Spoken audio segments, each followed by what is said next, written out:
limp. Tim Kerr, Dave Poulin, Ilka Sinisalo, all are injured, should dress tonight, and Brad McCrimmon gone for the season.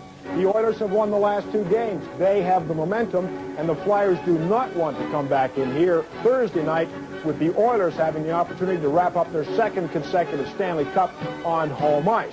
But this young Philly team has a lot of character. They've shown us that all season long, and as recently as Game 3. They will not quit.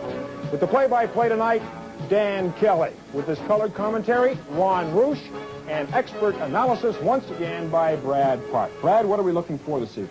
I think this is a pivotal game in the series. The Oilers, this can really wrap the series up for them going to the next game to clinch it.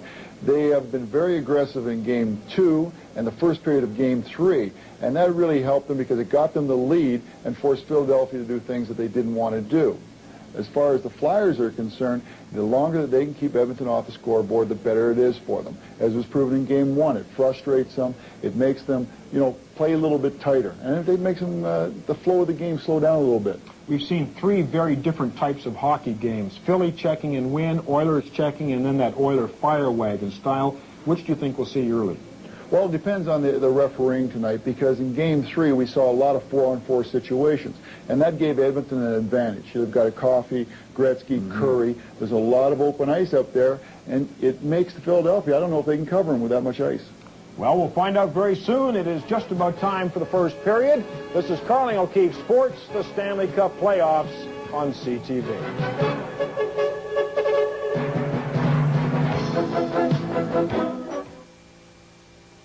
The Northlands Coliseum in Edmonton. The Oilers, with their crowd unusually noisy, lead the series 2-1. They have won 8 straight games on home ice this year in the playoffs. Going back to last year, a streak of 14 playoff victories in a row for the defending Stanley Cup champion Oilers. And the Oilers are on a record-setting pace again in this year's playoffs. They have already set or tied 21 different playoff records. In Game 3, Paul Coffey added another record to the Oiler category. And number 99, Wayne Gretzky, added 2 more records in Game 3 of the series. So the Oilers have been hot on home ice, and they're on a record-setting pace, as we mentioned. Ron, when you look at all these stats, can the Oilers be beaten by this Philadelphia team? Well, yes, I think they can, Dan. First of all, you've got to look at the way the Oilers have played against the Flyers. The Flyers have kept them down. They've managed to control the scores. That's what you have to do against a team like the Edmonton Oilers. 8 goals in 3 games. That's not like the 10 and 11 we were seeing in the Chicago series. And, you look at how quickly things seemed to get out of hand the other night. And then the game slowly turned again, back into the Flyers' favor. Just 7 shots in the final 2 periods. So, yes, I think they can be controlled, especially a team that can skate with them as the Philadelphia Flyers can. Meanwhile, Ron, if Philadelphia is to extend this series to Game 6 back in their building, because Game 5 is also set here Thursday night, I think it's imperative that they win this game tonight. If they ever get behind 3-1 and the Oilers have a chance Thursday to wrap up the cup here in their home building, they'd be in very big trouble. You're right, Dan. This is a very young hockey team, and I think this backs to the wall situation. Although they are disciplined and so on, I think they face the same kind of problem that Edmonton did a couple of years ago against the Islanders, where the Islanders were controlling them, and the Oilers were the new kids on the block. Flyers are the new kids on the block. They're going to be heard from over the next couple of years, but put them against the wall, and I don't know whether some of that youth might not come to the surface. One of their big guns, Tim Kerr, played sparingly in Game 3. He will not even play at all tonight. And Mike Keenan has thrown a couple of newcomers into the lineup for this game. Well, the most notable one is actually not a rookie. Ray Allison, as a matter of fact, is going to dress, but Tim Kerr is not in the lineup at all tonight. May not be for the rest of the playoffs. This is the scene at the Northlands Coliseum in Edmonton, Alberta, just prior to the national anthems being played, and the crowd is on its feet. Usually this crowd is criticized for being very quiet, but here in the last couple of games, they have been revved up. And now the national anthems featuring Paul Loriot.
Edmonton is usually pretty quiet for the Oilers tonight, received a standing ovation of about 4 minutes. The officials for this game, the referee Terry Fraser and the linesman John D'Amico and Ray Scampanello. By the way, Andy Van Helleman had been scheduled to work. He has a bad back. And Pelle Lindbergh is making his 83rd start of the season. He's won 52 games this year, 83rd, including the playoffs and regular season. And Grant Fuhr has started all 16 games in the playoffs and 29 straight going back to the regular season. So a couple of fine goaltenders in this game as we're set to go. Edmonton leading the series 2 games to 1. Dave Poulin will face off with Mark Messier. And game 4 is underway. This is Kevin Lowe, number 4 for Edmonton. Over to Mark Napier, back to Lowe. Lead pass to Glenn Anderson. Brad Marsh hustling back. Gets to it first, and it's icing against Edmonton. By the way, we talked briefly about the lineups. Philadelphia making a couple of changes tonight, and so have the Oilers. Lindsey Carson is not in uniform for this evening, and Ray Allison has been suited up. That's one of the Philadelphia changes.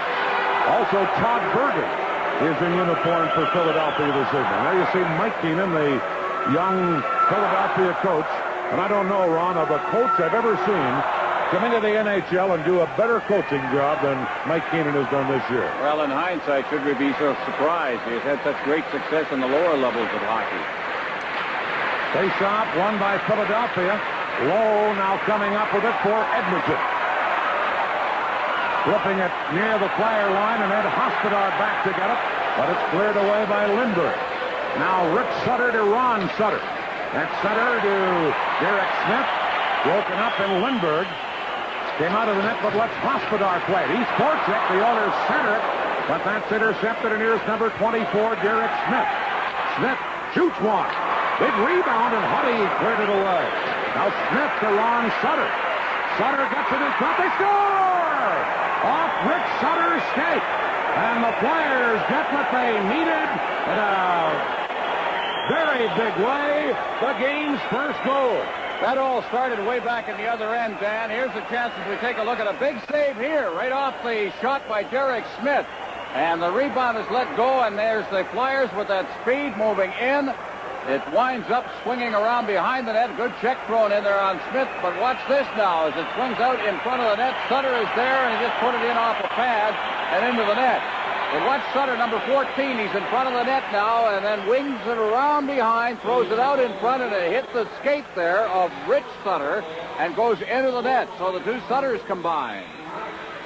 Rich Sutter gets the goal on the pass from his twin brother, Ron. Here's Rick Tocchet for the Flyers as they start off quickly in this game. Loose puck, Poulin shot just wide. And now Tikkanen for Edmonton gets it to Yari Curry to Wayne Gretzky. His shot off of Doug Crossman and then grabbed by Pelle Lindbergh. And he held onto it, and we'll get a face-off. As now the sticks go up to the side of the Flyer goal. The scoring play, Rick Sutter from Ron Sutter and Derek Smith after just 46 seconds. Well, Rich Sutter, the two Sutter brothers, when they were drafted, the twins, of course, drafted the same year. The two brothers lasted just 10 picks in the draft. Philadelphia got the first one wrong. Pittsburgh got the second one. That was Rich. And then, of course, Rich came over in the trade, a rather big trade. The importance of the Flyers getting the first goal is they play much better as a team in the lead. They're not a good catch-up type team. And that's why they were so intent on getting the game's first goal. Here's Mark Howe celebrating his 30th birthday today. Clearing one to Ilka Sinisalo. Now Joe Patterson's high shot off the glass. Here's Paul Coffey to Gretzky, knocked away from him. Dave Semenko back. Sinisalo and Patterson gang up on him. Gretzky couldn't get it as Patterson works on the boards. And now Gretzky gets another chance, and here he comes. To Paul Coffey. Around Mark Howe. Coffey checked at the last second, and back comes Howe to Sinisalo. Sinisalo wide by about a foot as Randy Gregg was the only man back. Here comes Coffey the other way. Backhander off the stick of Lindbergh. Now Peter Zezel cleared it. Gretzky stole it and centered it. But there defensively was Howe to clear it away, and he clears it all the way down the ice. Randy Gregg back in the lineup tonight despite a knee injury. Back to touch it. Icing against the Flyers. From Edmonton, the Stanley Cup Final on CTV. 1-0 in favor of Philadelphia. Rich Sutter's first goal of the playoffs. Here's Brian Propp getting it to Doug Crossman. Now to Len Hackborn, who's also in the Flyer lineup tonight. He's checked, and back is Willie Lindstrom, number 19. Lindstrom's shot up high. Lines up on the mesh, and because an Edmonton player put it there, the faceoff will be moved outside the line, but meanwhile, some of the players have other ideas here. Well, Brad Marsh was behind the net, and Kevin McClellan came around and put an arm lock around his head. Not a situation you want to see because it puts an odd man situation in there. Sometimes leads to a little trouble, but I think discipline is the key in this hockey game, certainly for the players, but then again, they've not been short of that at any time during the playoffs. Look at Brad Marsh. Tempo in this game, Dan, looks a little bit like that first game. The Flyers have seemed to cranked it up a bit of a notch here, and they are a little bit on top of the Oilers very early. Glenn Sather, the president, the general manager, and the coach of this high-flying Edmonton team. Faceoff is going to be outside the Philadelphia blue line. Todd Bergen comes out to play left wing with Murray Craven and Ray Allison. Allison in the Flyer lineup tonight wearing jersey number 36. Now Edmonton with a line of Messier, Krushelnyski, and Anderson. Krushelnyski to Kevin Lowe, who fires it in. Marsh back for the Flyers. Marsh able to clear it, and he shoots it too hard. It will go the length of the ice. Lowe back after it, and it's icing against Philadelphia. Brad Clark is our analyst again tonight, and Brad, is that first goal of the game for Philadelphia as important as I think it is? That's like winning the $1 million lottery, Dan. You know, it builds the confidence for the Flyers, and that's what they need. Now they're going to concentrate on keeping Edmonton off the scoreboard and getting them to make mistakes, bad gambles. And they're a much better team with the lead than they are trying to come from behind. There's not a team in the National Hockey League that isn't a good front runner. There you see Kevin Lowe, the fine Edmonton defenseman, and here's Mark Howe, intercepted by Kevin McClellan, who centered it. Rick Tocchet intercepts that, giving it to Howe. Howe couldn't get through the Edmonton defense, and Ed Hospodar goes back for the Flyers. Pass intercepted by McClellan. He just dumps it in, and Dave Pullen, number 20, is back. Good at McClellan intercepts that. Penalty coming up against Philadelphia. Puck centered. Hospodar tried to get possession, couldn't, and now Hospodar roughed up in the corner. McClellan was there. Meanwhile, the Flyers are already going to get a penalty on the play. And that will come right now from Edmonton, the Stanley Cup Final on CTV.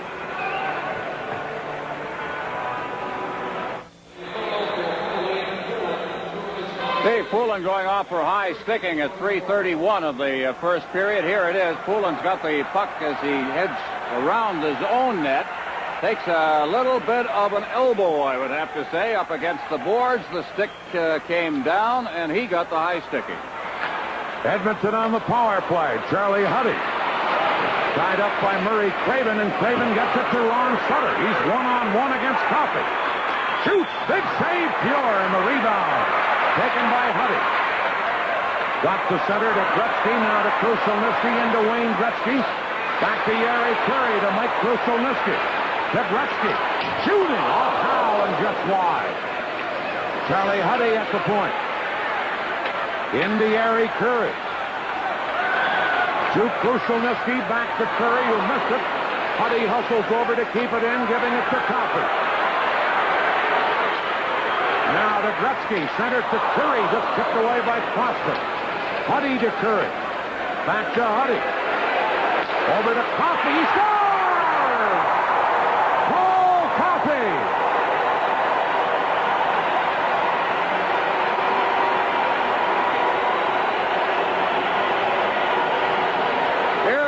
I think this one deflected in front of the net. That's Huddy getting it at the blue line. Just feeds it across. Coffey, they like to let him get the shot away. And he let that one go, and Lindbergh appeared to have it. Looked like it, and suddenly it was up over top of his his pads. Let's take a look at it again, see if we can see a deflection there.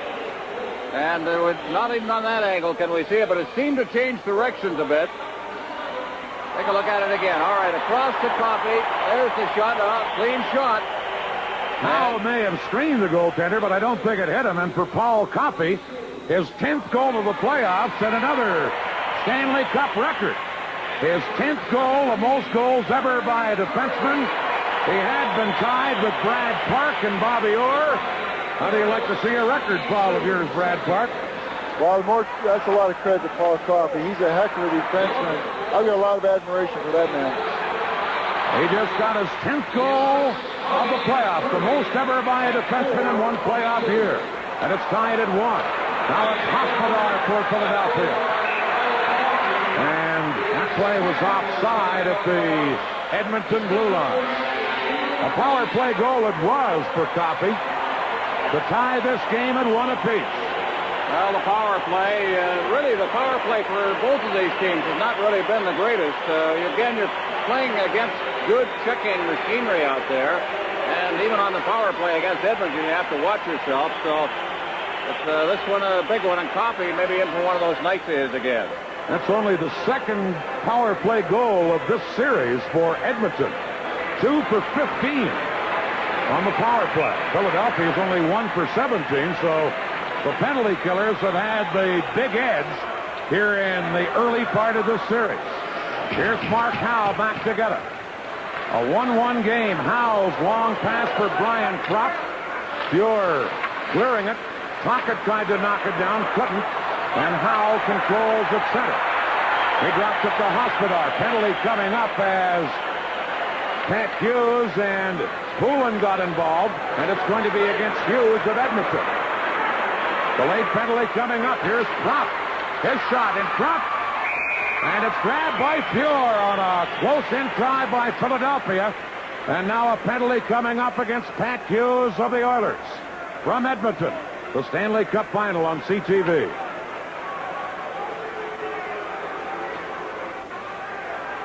Pat Hughes goes off for high sticking at 5:17. Here it is up along the boards in the center ice zone as the checking goes on between Poulin and Hughes, and the stick came down as he went down. And so now the Flyers will get an opportunity here. 1-1 tie. That Edmonton scoring play, by the way, was Paul Coffey, his 10th goal of the playoffs. Huddy and Curry got the assist. 4:22 was the time. And it's a 1-1 game, and now Philadelphia with the man advantage. And as we mentioned, they've only been 1 for 17 in this series against Edmonton while playing with the man advantage. It's Poulin, Kropp, and Tocchet up front. Crossman and Howe as the point man.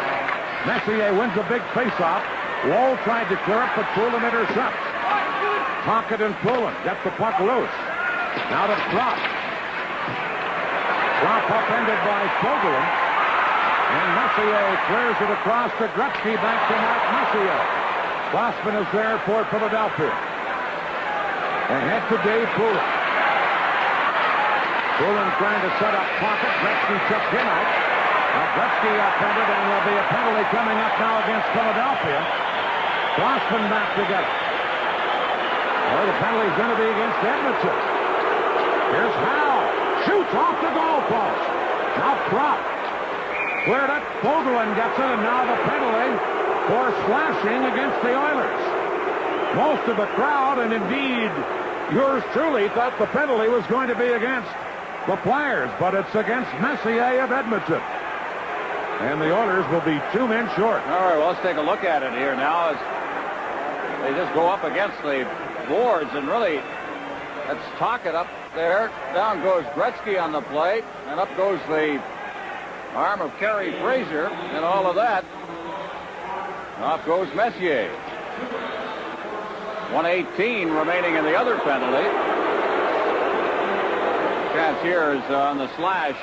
Here's Mark Howe now as they have the extra man on the ice now as the goaltender is out, and he just put that off the post. Grant Fuhr's been pretty sharp early in this game. So a two-man advantage here for Philadelphia.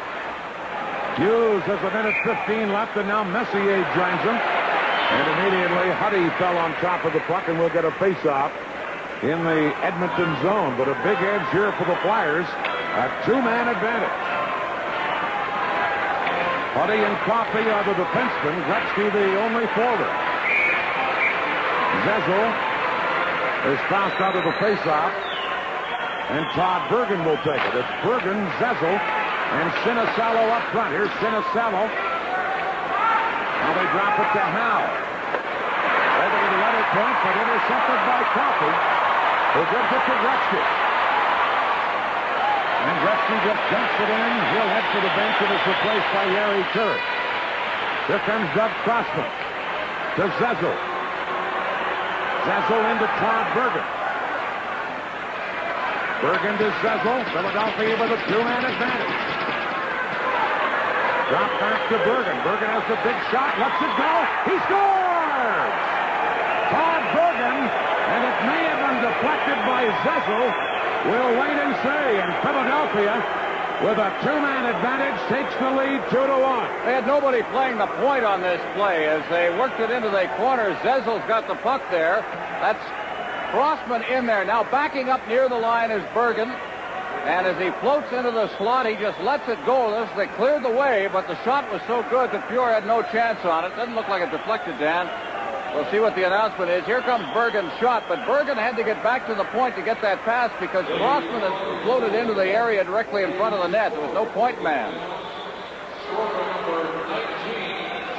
Todd Bergen does get the goal.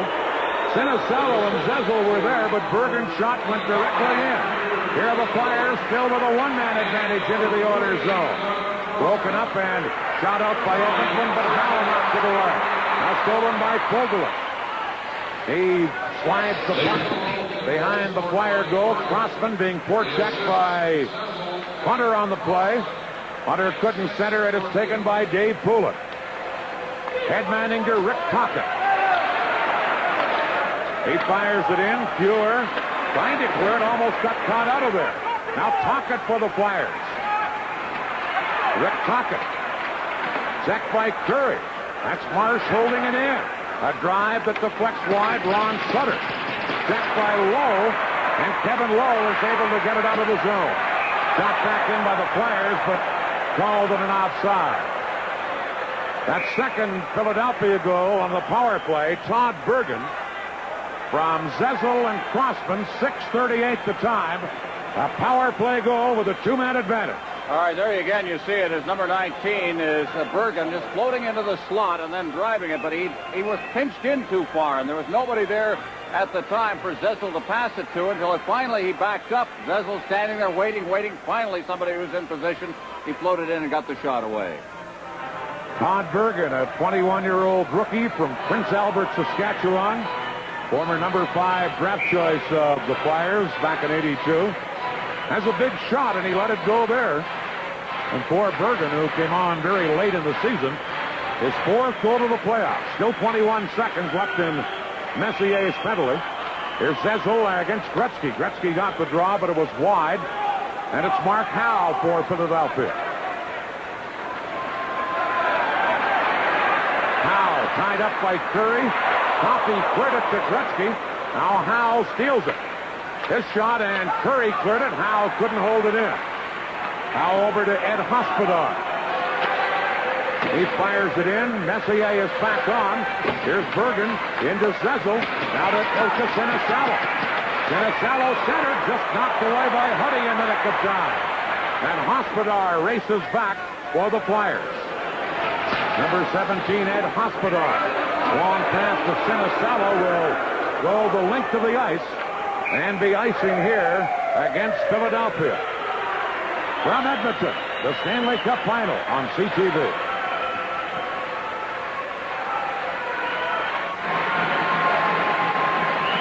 Mike Keenan and his Flyers with a 2-1 lead. 11:38 left in the first period. And the Flyers have dominated, Ron. Shots on goal are 5-1 for the Flyers right now, Dan. 2-1 lead. They've controlled the zone. They have forechecked very aggressively.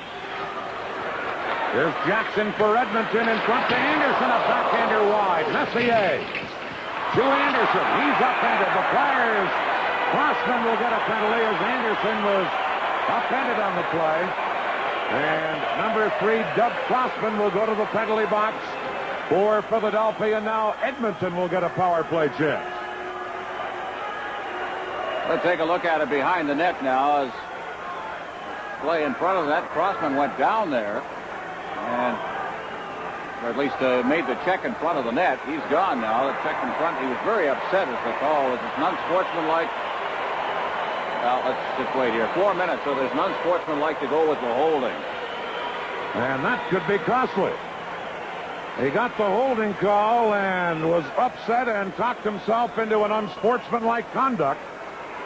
And the Oilers now trailing 2-1, go on the power play. Their only goal of this game came on a power play. So a 2-minute minor for holding and a minor for unsportsmanlike conduct. 4 minutes against Doug Crossman. Messier, Gretzky, and Anderson up front. Coffey and Huddy will be the point men. Now Mike Keenan calling Ron Sutter over to the Flyer bench with some instructions. Sutter comes back out. He and Dave Poulin will be the penalty-killing forwards with Marsh and Howe on the Flyer defense. Messier to Coffey. Over to Huddy, a drive. Lindbergh the save, and then the rebound hit Gretzky and went off the side of the net. Flyers cleared, and Ron Sutter has a breakaway. Sutter. Pure the save, and a penalty coming up here, and a penalty shot has been awarded to Ron Sutter.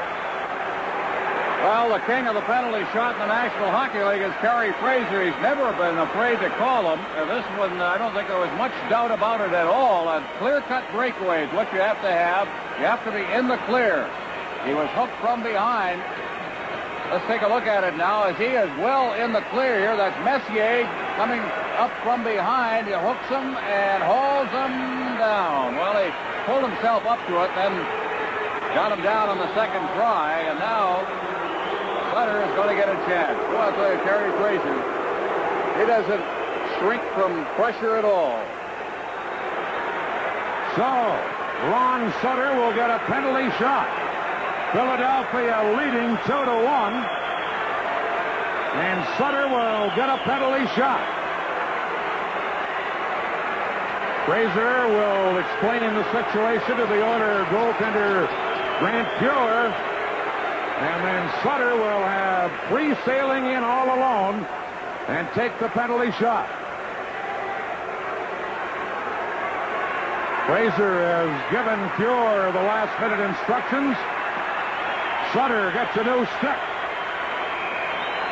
Dan, Sutter was a very, very good scorer in junior hockey. He's started to study his defense when he came to the NHL. Here goes Ron Sutter, and a penalty shot.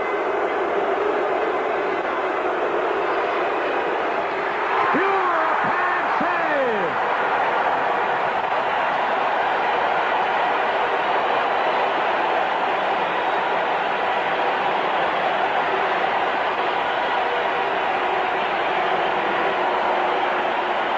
There it is. Not much you can say about it. It's one-on-one. You look for the best shot you can. Tough to beat this man on the glove side, and that's what he shot at. Tried to get it in under the arm if he could. Take a look at it again. I don't know what you do against a Grant Fuhr, who's a reactive kind of a goaltender. He lets you make the first move. He's cool. And he just reacted on the shot. Where you shoot it, he'll make the save. So a big save there for Fuhr on the penalty shot, and now back to the Edmonton power play. Here's Glenn Anderson. Dropping it to Huddy. Over to Coffey. Centered, and it's protected wide by Anderson. Howe gets it. Now Gretzky drops to Huddy. Marsh riding Huddy out. Here's Messier. In front to Anderson. Over to the other side. Lindbergh to save. Rebound! And Messier hit the side of the net. There's Gretzky centering it. Now Paul Coffey. Intercepted by Howe. And he clears it ahead for Cohen, who lets it go into the Edmonton zone. Charlie Huddy leaving it for Coffey. Back to Huddy. Now to Krushelnyski. Hospodar breaks it up. Here is Gary Curry off of Marsh, and Marsh cleared it to Ron Sutter. Over to Rick Toppin. Or to Murray Craven it is, and the play is offside at the Edmonton blue line. Brad, first your thoughts on the penalty shot called by Fraser and the save by Fuhr. Well, I think Kerry Frazier's really put himself in the spot right here in the first period. He gave Philadelphia Flyers a 5-on-3 right off the bat, or rather the Edmonton Oilers. He's been really involved in this period. Now he gives a penalty shot. It was a very good call, and it was a bold call by him. What about the play that Sutter made? Did he make the right play? Meanwhile, Edmonton came back, and Ron just about scored a couple of times. They were all around the net there, Dan. It was a great action from end to end. Here is Craven clearing it in, and Randy Gregg gets it for Edmonton. The Oilers still on a power play. Krushelnyski dumping it in. And Dvorak clears it away for Philadelphia. Kevin Lowe back to get it.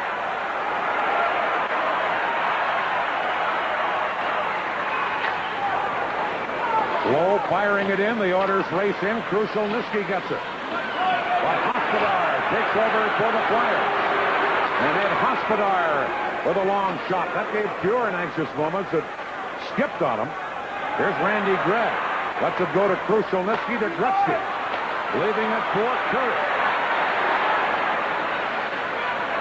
Another 17, Gary Curry to Krushelnyski. And hits Marsh. And Brad Marsh gets it to Dave Poulin, who cleared it up. Paul Coffey back to get it. A minute 32 left in the second penalty to Crossman. Here comes Coffey. Marsh bumps in. Ron Sutter gets the puck.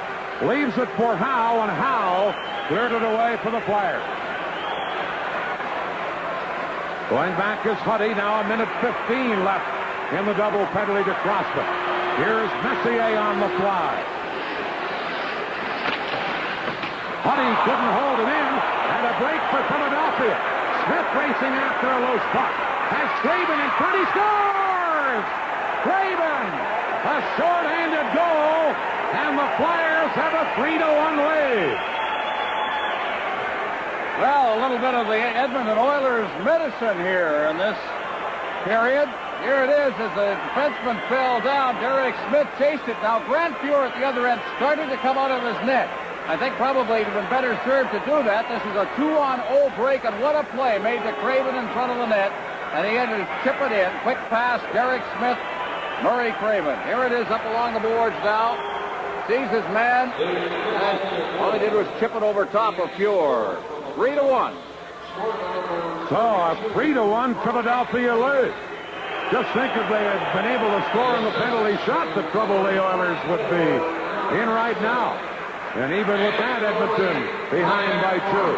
Here's Curry dropping it back to the rookie Tikkanen. Still 45 seconds left in Crossman's penalty. Tikkanen dumping it in. Mark Howe is there. Now Curry knocks it on the boards. Howe trying to clear it. Held in and shot wide by Huddy. To the other side to Lowe. Now into Curry. Behind the net to Tikkanen. Tikkanen to Gretzky. Gretzky. Faked again, gives it to Curry.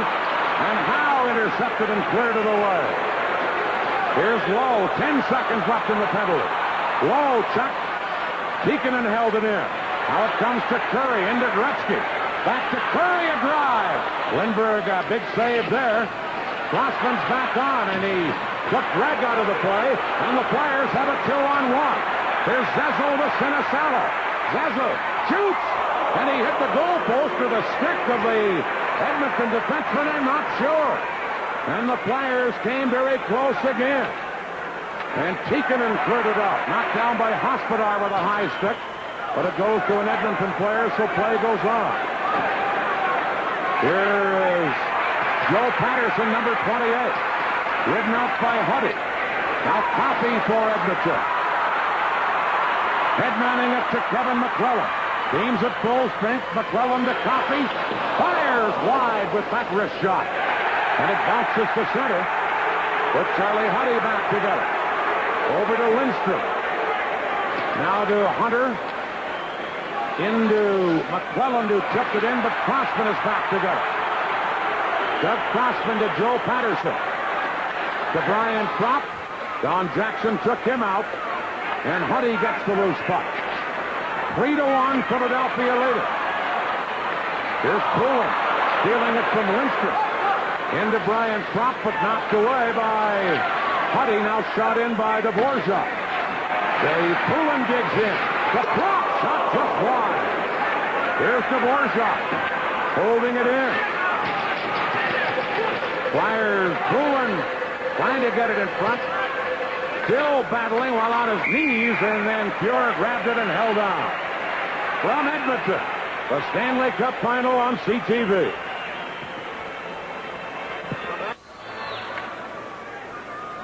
Well, it's not very often you're going to see the Edmonton Oilers completely dominated, especially in their own building, but they are being beaten to the puck here by Philadelphia. Wow, what was that? That was a 2-on-1. The puck went off the goalpost. I saw all that in that speed there, Dan. And then out to Sinisalo, who missed it and had a chance there, and he had the open side to shoot at, but it hopped over his stick. The original shot went off the goalpost. Yes, it did. You had it right. 3-1, Philadelphia leading. And Murray Craven gets ready for a face-off with Mark Messier in the Edmonton zone. Messier won it. And Don Jackson, number 29.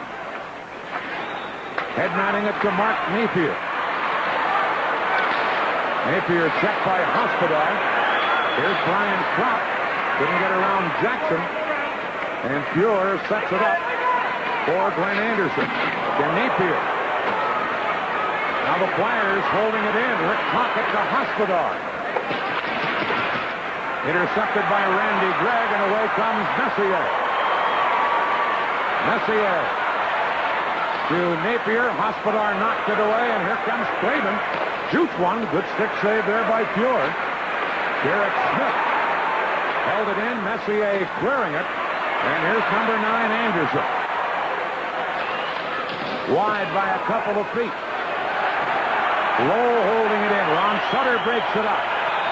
Cleared it. And now the puck is dumped in and it's offside. Meanwhile, Hospodar and Gretzky almost got involved. And, of course, Hospodar, a focal point of the crowd here in Edmonton after the injury in Game 3 to Mark Napier, who's playing, by the way, tonight with a special protective device around his mouth. Well, he had his teeth knocked out in the other game. There you see Wayne Gretzky. And there you see a fellow who's had really been the focal point of a lot of stuff in the playoffs that's involving Philadelphia. You remember back to the spear of Peter Stastny, and then of Paymo in the Quebec series that got things going. He had 2 fights in Game 1 of this series. Elbowed Kevin McClellan and knocked him out last Thursday. And then, of course, the cross-check unpenalized against Mark Napier. Edmonton dump it in, and Doug Crossman is back after it. Firing one to center. Intercepted by Pogulin. Now the Flyers' Ron Sutter shooting it in. Here's Smith. Upended, but no penalty, as I think rightly so. The referee, Fraser, thought the Flyer player had taken a dive. Here's Marsh. Flips it up high into the Edmonton zone. Nobody knew where it was for a second. Now Kevin Lowe quickly cleared it. And it's Rick Sutter. Jack, but Crossman is there to feed Brad Marsh. Stolen by Curry, but Crossman intercepted his pass and gets it into the Edmonton zone. Number 4 is Lowe. Kevin Lowe bounces one in. Brad Marsh is there for Philadelphia.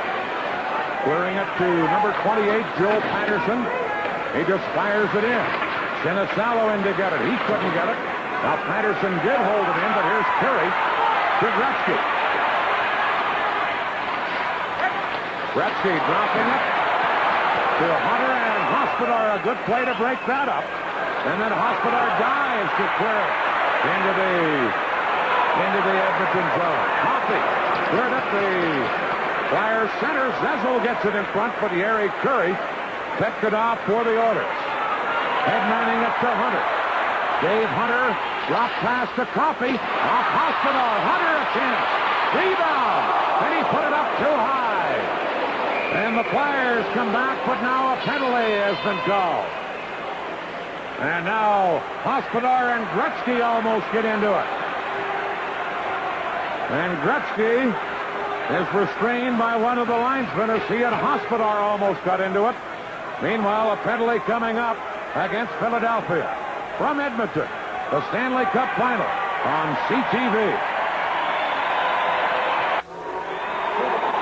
Well, Ed Hospodar goes off for slashing at 16:38. It was Hospodar, I think, who saved what was an open net chance right at the side of the net by getting his stick or his elbow up on it, and it deflected over top of the net.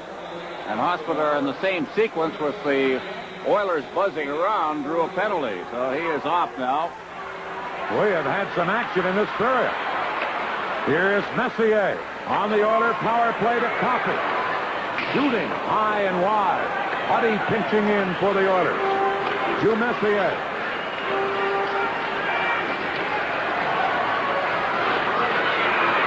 Messier gives it to Anderson, knocked away by Crossman, and Pooler cleared it out for the Flyers.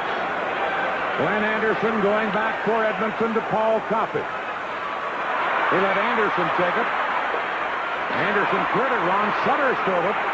Anderson was there to cover up. And the Oilers have been rather lackadaisical at times. Here's Huddy into Coffey. And the play is offside as now Ron Sutter almost got into it. I think with Paul Coffey, it was Coffey. Brad, your thoughts on this first period so far? Dan, this has been a great hockey game. This is like 60 minutes packed into 20. I think the team's been going at it very strong. I think Edmonton has been so anxious to dominate and take control and put some goals in that they've ended up coughing up the puck and giving Philadelphia good chances. It looks like Philadelphia is playing as an experienced team, and Edmonton's trying to rush things. Brad, what would you have done on that penalty shot if you'd been in Ron Sutter's position? Would you have tried the same thing? It was kind of interesting because Ron Sutter beat Fuhrer in the first game going to his backhand. It was interesting to see that he didn't even try. He tried to shoot right away. But I think we're going to look at the highlights later. And Fuhrer, he jumped out of the net. He went right out before Sutter crossed the blue line. Here we go back to the Edmonton power play. Coffey dumping it in. Buck Crossman is back together. Tried to clear it. Coffey held it in. Over to Gretzky. Back to Huddy. Into Gretzky. To Curry, a drive. That's deflected, and a good save there by Lindbergh on a shot that hit somebody and changed directions on him. But Lindbergh was very sharp and made the save.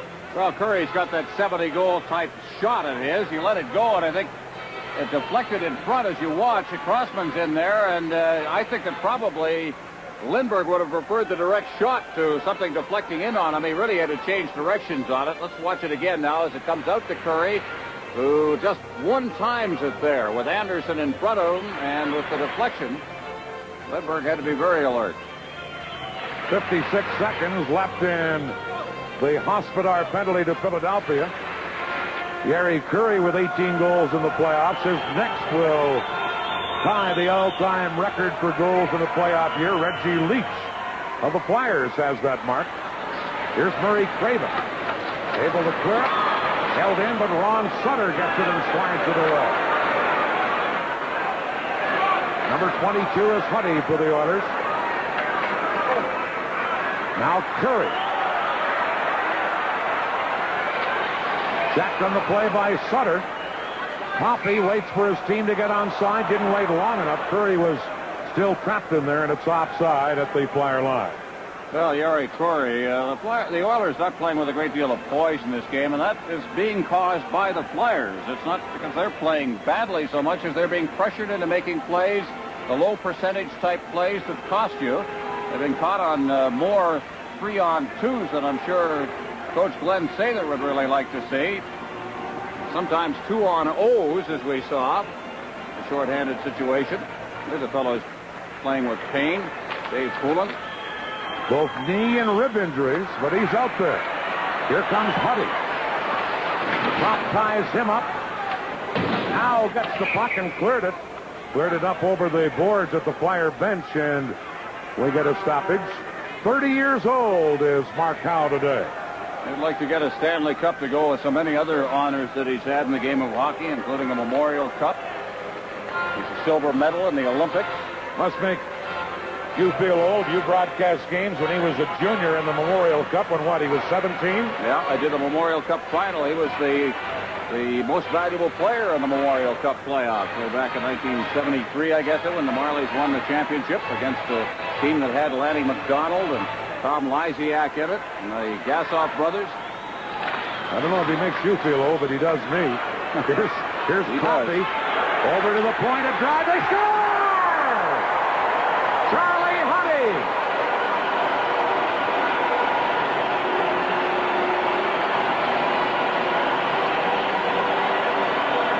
Well, that's what drives you nuts about the Edmonton Oilers. They can be completely dominated in a period, and yet look what happened. Here's Huddy getting it, lets just a bullet go, and a screen shot. And as you can see, Lindbergh's still looking for it. And the quick pass across. Huddy sets up. The screen is there. Marsh is there trying to clear the area in front, but just failed to get the people away. And Lindbergh just didn't see it. Charlie Huddy picks up the goal. Charlie Huddy gets the goal. Paul Coffey, who had the first Oiler goal, gets the assist.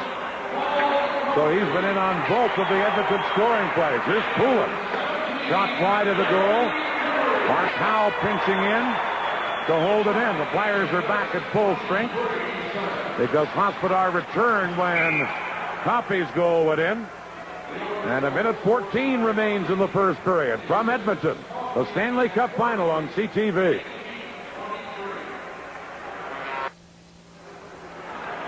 Here we go. Play just underway. Edmonton's Messier stealing it. Winding it around onto the far wing to McClellan. And Marsh hustles back for Philadelphia. Cleared it. Held in by Hunter. We're in the final minute of the first period. Here's McClellan in to tie up Marsh. Now Hunter. Hammered down behind the net by Zezel. Hunter gets loose. Got it in front. Bounced up high. Went just wide of the net. And the Flyers playing clear it, and this hitting is really something at this point. There's a big block of a shot by Zezel, and then it's clear. Vogelin firing it in. Hospodar bumped by Hunter. Held in by Edmonton, but Marsh will carry out. Passes to Poulin. He was upended, and it will be icing against Philadelphia. Let's go to our CTV studio and Dan Matheson. Coming up in our first period intermission, we will talk with the Oilers' Kevin Lowe, profile the Flyers' Ed Hospodar, and Brad Park will be along with the highlights. Ron, this has been some period, hasn't it? It's been a good period of hockey, and I think what's made it so good has been a bit of a surprising performance in many people's minds, including myself, of the Flyers. They really took it to them. I thought they would try and play it cozy early in the period, try and settle the game down, which they failed to do in the game on Saturday night here and found themselves behind early. What they did was they just put the pressure on the Oilers in their own zone, the pressure unrelenting. And the shots on goal right now, 10-8 favor the Flyers. They had a 10-5 advantage at one point, but the Oilers have come on in the latter stages of the period. They're looking a little better right now. That last Edmonton scoring play, Charlie Huddy, and his third playoff goal this year. Coffey and Curry the assist, 18:23 the time. There's Messier as the Oilers try and jam it in, but Lindbergh went sliding across and covered up. And this game was just about tied up right there. Well, right off the face-off, they had this little play with they work and reaching around. Now watch the area in front of the net. And I said the Oilers are coming on. Messier, and then right in front of the net, Curry trying to jam it in there. And it's held out by Lindbergh, who just sprawled across the goal mouth area in close. Again, look at it as the tap ahead by Messier. They throw it across in front. There's Curry rolling it to the post, and he just can't get it over the line as Lindbergh came across and helped out, and Sutter also in there to finish the check off. Paul Coffey has scored one of the Edmonton goals, assisted on the other, adding to his already new record of points by a defenseman in the playoffs. He now has 33. And, of course, earlier in this game, broke another with his 10th goal, breaking the old mark. Goal held by Brad Park and Bobby Orr. I guess you could call it a banner year for Paul Coffey. Not for the whole year, but the last half, certainly. And the playoffs, he has been something else. Here's Howe. Trying to clear it, held in by Edmonton. Here's Messier. Centered, and Howe recovered and slid across to break up that dangerous situation. And we're down to just 3 seconds left in the period. And a big defensive play by Howe. Nice to see speed on the ice if you're a Flyer fan, because that fellow there has got immense speed. And he hopped on that puck very quickly right at the line and was quickly moving towards the net. Howe came right across to cut him off with the pass, as it were. Not a good year for Mark Messier. He has had his problems with injuries and so on, and a lot more, but he has the weapons. He brings out not only his speed, his ability to score, but that mean streak that some coaches, I think most coaches, would like to see in their hockey players. He's tough. Just 3 seconds left in the period. Big face-off between Murray Craven and Mark Messier.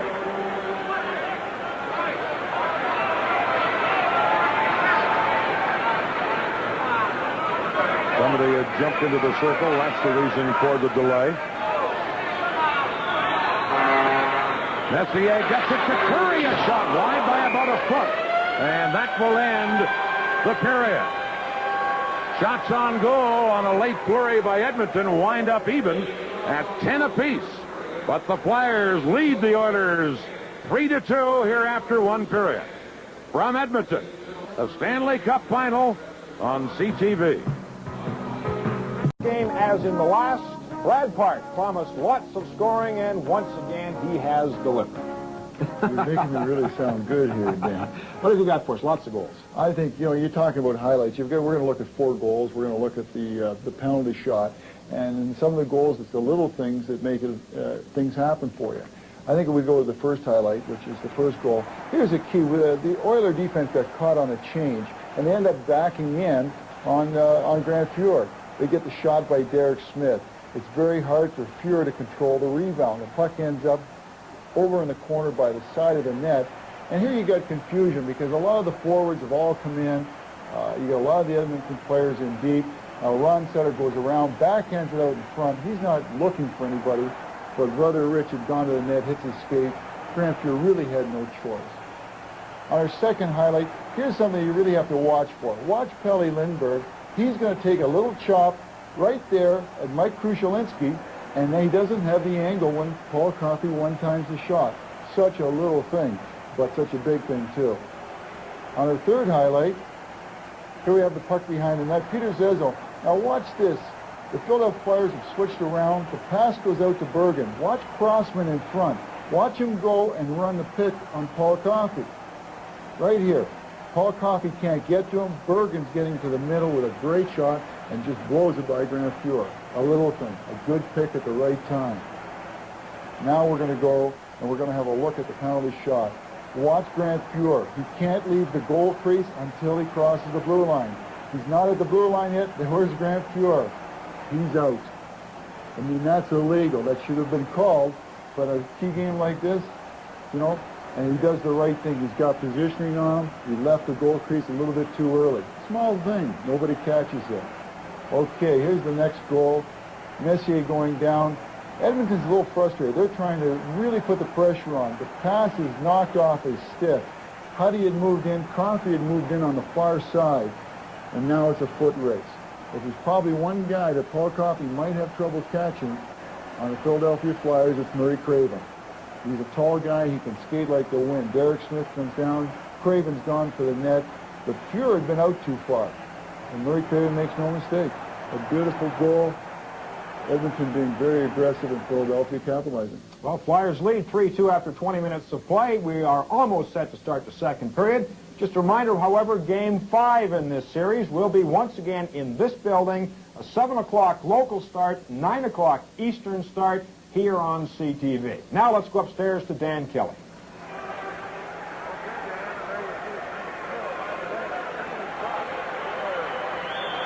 Okay, Dan, and there you see Grant Fuhr. And by the way, that penalty shot that Fuhr stopped in the first period, that was only the third penalty shot ever called in a Stanley Cup final. All three have been unsuccessful. First one was Virgil Johnson of Chicago against Bill Durnett of Montreal in 1944. Then Frank Mahovlich of Montreal against Tony Esposito of Chicago in 71. And I remember that one well. Art Skold called it. Tony Esposito had thrown his goal stick. You'd remember that one, Ron. Yeah, a great year in that Stanley Cup year the Canadians had. Take a look at the goaltenders involved who shut him out. Bill Durnett, Tony Esposito, and now I guess Grant Fuhr, who looks like he's going to be one of the greats as well. Here we go at the second period. Philadelphia leading 3-2.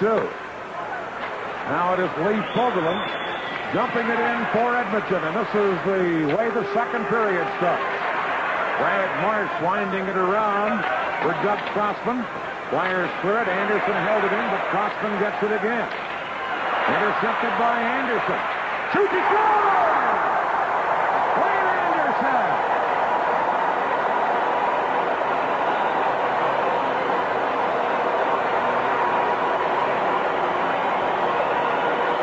Well, they could turn things around quickly.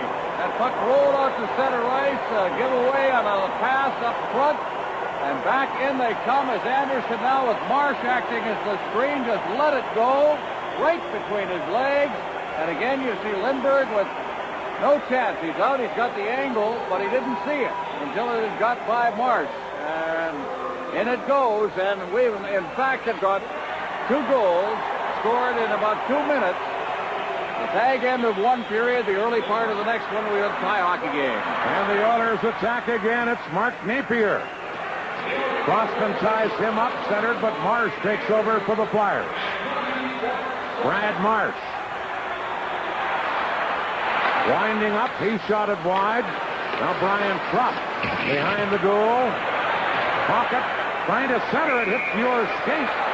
And then he grabs it. Now Pocket gets into it with Lee Fogelin. Lee Fogelin and Rick Tocchet of the Flyers. Well, this is the business of protecting the goaltender, which is very nice, but Fogelin had no business doing what he did. Tocchet had every right to be there at the corner of the net looking for the loose puck. And so we wind up with what we got is going to be coincidental penalties in all likelihood when the whole thing was started by an over-aggressive defenseman. From Edmonton, the Stanley Cup final on CTV. Well, Fogelin and also Tocchet in the penalty box after all of that. Started again by a close call, actually, out from the corner that seemed to elude Grant Fuhr right at the side of the net. They piled in there looking for a rebound, Fogelin protecting his goaltender. And they both get the 2-minute minors. Here's another look at that goal, and what a rocket it was by Glenn Anderson. Well, a giveaway first on a backhand pass, and Anderson anticipated very well. It was intended for Krupp. He just got back in over the line quickly and just drifted it right by goaltender Pelle Lindbergh. And again, Marsh out there screening him. It was an unassisted goal for Anderson at the 21-second mark. And now each team a man short because of minors to Tocchet and Fogelin. Here comes Gretzky. Takes it into Paul Coffey. Back to Messier. Fires wide by a couple of feet. And now Huddy goes back to get it. Roughing penalties against Tocchet and Fogelin. And the 4-on-4 situation that cost the Flyers so dearly in Game 3. Here's Gretzky. Giving it to Coffey. Edmonton in Game 3 scored 3 of their 4 goals in this 4-on-4 situation. Here's Coffey. Now Curry. But Sinisalo gets it for the Flyers. Ahead to Murray Craven. Craven tied up by Huddy. Now Curry tried to clear it. Crossman held it in. A shot. Yours hears it for Randy Gregg. Now to Curry to Gretzky. Gretzky shooting, and he blasted it wide. And boy, Lindbergh came out to meet him there. Here's Curry flipping one up, and he flipped it high into the crowd. Well, what caused all of that with Gretzky suddenly breaking in was a terrible change at the bench by the Philadelphia Flyers, as very lazily getting off the bench were both Marsh and Dvorak. And Gretzky got the big jump. You see the defenseman coming into the picture there. And Gretzky, you don't often give him that much room, and he misses the net, or he missed it there, but they nearly found themselves in the hole here. So suddenly it switched around, and it is the Oilers who are taking it to the Flyers here in the second period. 4 against 4. Here is Anderson into Messier. Back to Anderson. Dvorak tried to clear it. So did Marsh. And now Lindbergh dives out to cover up. And another close call for the Oilers, this time with Anderson and Messier. Just a case of 2 defensemen getting in the way in that one. Not much room to operate at all as Anderson tried to take a whack. That's Dvorak, number 9 there. Marsh, the big fellow, also coming back. He's the one without the helmet. In they come, and it's just a matter of everybody running some interference in there. Hackborn also came into the picture. When we talked to Mike Keenan before the game tonight, Ron, he played down the 4-on-4 situation in the Edmonton success. But here they are again, and it's cleared up over the glass. Meanwhile, I think with Coffey and Gretzky and Curry and the great stars these Oilers have and the great speed and skills they have, the more ice or the more room they have, the more dangerous they have to be. Well, that would be under normal circumstances, but the one thing that the Flyers can do is check them under normal circumstances. They have as much speed as the Oilers do, but as has been mentioned quite regularly, when you put out a Curry, a Coffey, a Gretzky out there, that's 3 of the 4. You've got 3 or 4 of the best hockey players around. Here's Philadelphia with Howe. They're pretty good 4-on-4 from a scoring point, too. Here's Howe. Tried to center, and the Edmonton goal had been knocked loose. And I'll tell you something. They're asking for a penalty here, and I'd have to go along with it. There was nobody around that net except Grant Fuhr, and suddenly it was off its hinges. Ryan Propp went straight to Kerry Fraser. Now Kerry Fraser's talking to Grant Fuhr, and I'm sure he's telling him, you do that one more time, and a delay of the game will be forthcoming. All right, let's take a look at it. There's Fuhr as he backs in. That's a good view of it now. Let's see what Fuhr does here. Well, he stumbled right up against the post, and that's how it came off its mooring. So, an accident. But Fraser just warning him that he's not going to tolerate any deliberate stoppages in play like that. Dave Poulin against Messier, and Messier wins the faceoff cleanly. And here's number 7, Paul Coffey. Crossman ties him up. And Coffey has to hustle back and drop it to Charlie Huddy. Headmanning to Messier. Howe tied him up. Cleared it. The penalized players back on, and a breakaway for Tocchet. Big save, Fuhr on Tocchet. And then as Howe carries in, it's offside at the Edmonton line. From Edmonton, the Stanley Cup Final on CTV. Just got a standing ovation from the fans here at the Coliseum, and for good reason. Here it comes. Rick Tocchet had come out of the penalty box, was just floating around in center ice, and here he comes with a clear breakaway again. Coffey got caught on this one, but Grant Fuhr waits, and then he just makes the play as he took care of the backhand to Rick Tocchet. Well, you figure that play, along with the penalty shot he made on Ron Sutter, he's been a big difference in this game. It's centered out in front. Puck is loose and finally covered up on by Fuhr. On another close chance by Philadelphia. What an immense ebb and flow to this hockey game, Dan. The total domination early in the first period by the Flyers. The second half of the period belonged to the Oilers. Flyers seem to get back on their heels early in this period. And then right here, the Flyers getting back into the play and getting the offensive chances again. That's great hockey. Great hockey here in Edmonton. A 3-3 score, 16:45 left in the second period. Messier and Zezel on the faceoff. And Messier has been very successful on these faceoffs. Let's watch this one.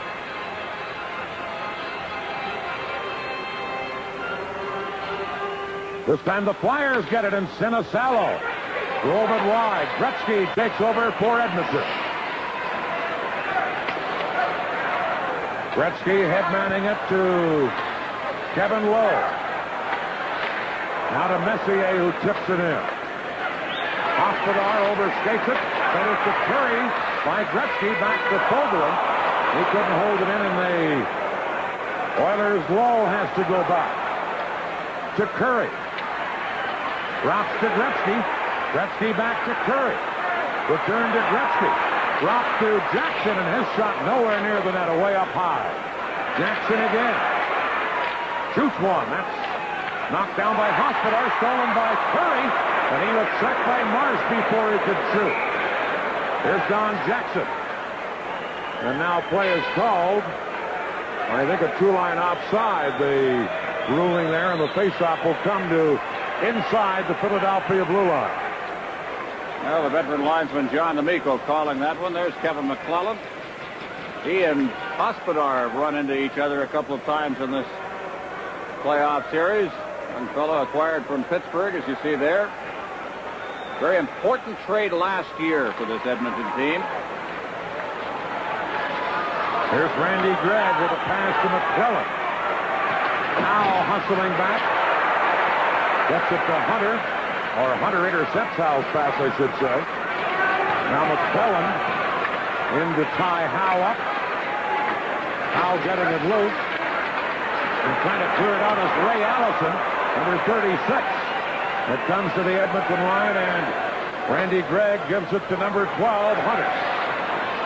Hunter checked in the play by Allison. Ray Allison made the check, and Howe shoots it in. Randy Gregg back for the Oilers. Now to Hunter. Over to Lindstrom. Lindstrom around Howe. Lindbergh the save. There's Coffey. Shooting, and Lindbergh with his knees to stop that drive. Boy, this is a tough sport for a goaltender, especially when you've got somebody like Paul Coffey playing out in front of you. Watch the traffic in front of this net now. There's a kick save made by Lindbergh there. They try to clear the puck out. Coffey gets it. Now look at the traffic. I guess you don't see it on this replay. Look at the crowd. Now they clear the way just enough for Lindbergh to see that shot all the way. But look at the people gathering looking for that rebound. Lindbergh shaken up a little bit on that. He got to spend an extra couple of seconds on his knees. Here's the face-off with Mark Messier going to take it. Coffey is poised at the left point. And it's Dave Poulin against Messier deep in the Flyers zone. Poulin wins the face-off, and Marsh winding it around. Held in by Messier, tried to get it to Anderson. Poulin knocked it down. And now here's Puckett to Poulin, who dumps it in. Pure leaving it for Huddy. Now to Anderson. And Hospodar goes back for the Flyers. Here's Messier. Stolen, and Poulin breaks away for Philadelphia. Trying to center. In front for Puckett, but Coffey had him tied up, and Napier sends Anderson on his way. Anderson back to Napier, and he just missed with that tip-in try. Here's Puckett for the Flyers. Rick Puckett shoots just wide there, but the play had been called in an offside anyway. From Edmonton, the Stanley Cup Final on CTV. Ron Roche is back from Indianapolis in the 500, and he and Brad Park will go to work tonight and pick the Carling O'Keefe Sports Game Stars. And as part of that first star selection, Carling O'Keefe Sports donates $500 to the Minor Hockey Association of that player's choice.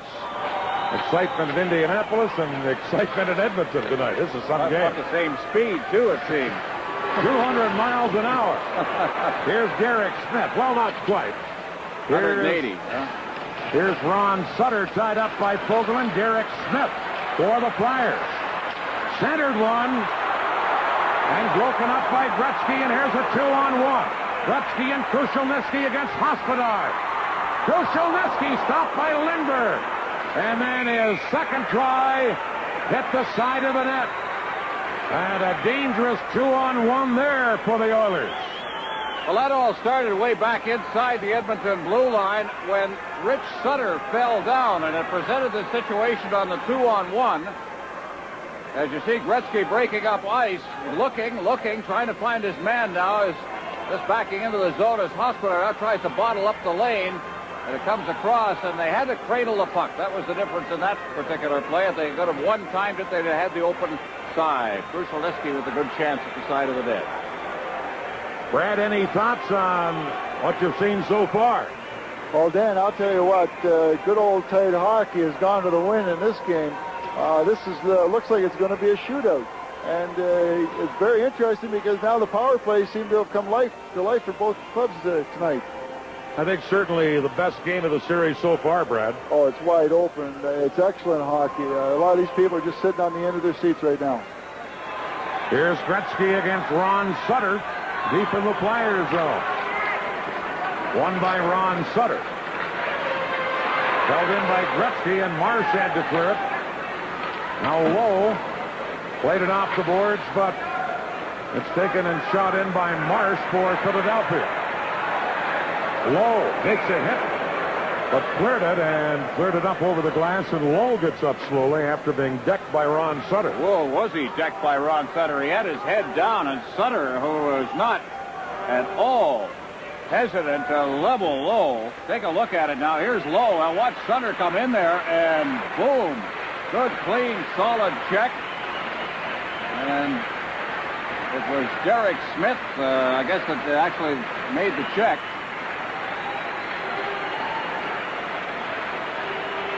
And so Kevin Lowe a little shaky on the play. Here's the face-off coming up in the Edmonton zone. Zezel against Messier. And the Oilers take over. Jackson over the arm and fell down. Drop centered, but Messier intercepted. And Messier starts off. And tugged at by Patterson, just jumps it in. Zezel knocking it back, and Mark Howe takes over. Cleared, intercepting it is Hunter to Don Jackson. Cleared in by Sinicello. And it's Hunter for the Oilers. Cleared to center, shot back in by Hospodar. And Randy Gregg for Edmonton to Willie Lindstrom. Headmanning it to McClellan. Kevin McClellan to Hunter, who fanned on the shot. Now a big pile-up, and the Philadelphia goal is knocked loose. Well, that was Jackson piling in there on that play right in front of the net as Pelly Lindbergh gets up. Boy, they're buzzing around the nets a lot there. That was Hunter coming in off the off wing, and he just couldn't get the good wood on it. He had the good angle, couldn't get the wood on it. Got the heel of his stick. Now here comes a collision right at the goal mouth area. And play is called. Shots on goal right now, 15-12, favor the Edmonton Oilers. So 5-2 in this period, favor the Oilers. You go back about the 15-minute mark of the first period when it was 10-5 favor Philadelphia, and what you see is a rather large switch in the momentum of this game by like a 10-2 switch in momentum. The shots on goal from that point favor the Edmonton Oilers. That's Mike Keenan as the gate of the Flyer bench open. He's hollering down to the other end of the ice about something. And now he'll relay information to Brad Marsh. I think he must be arguing about the goal being knocked loose again. Who knocked it off the pins, and where should the face-off be? Maybe that is the discussion. That it will be deep in the Flyers zone. Dave Poulin against Messier. Messier gets the draw to Huddy, and that shot off a stick and high up into the crowd.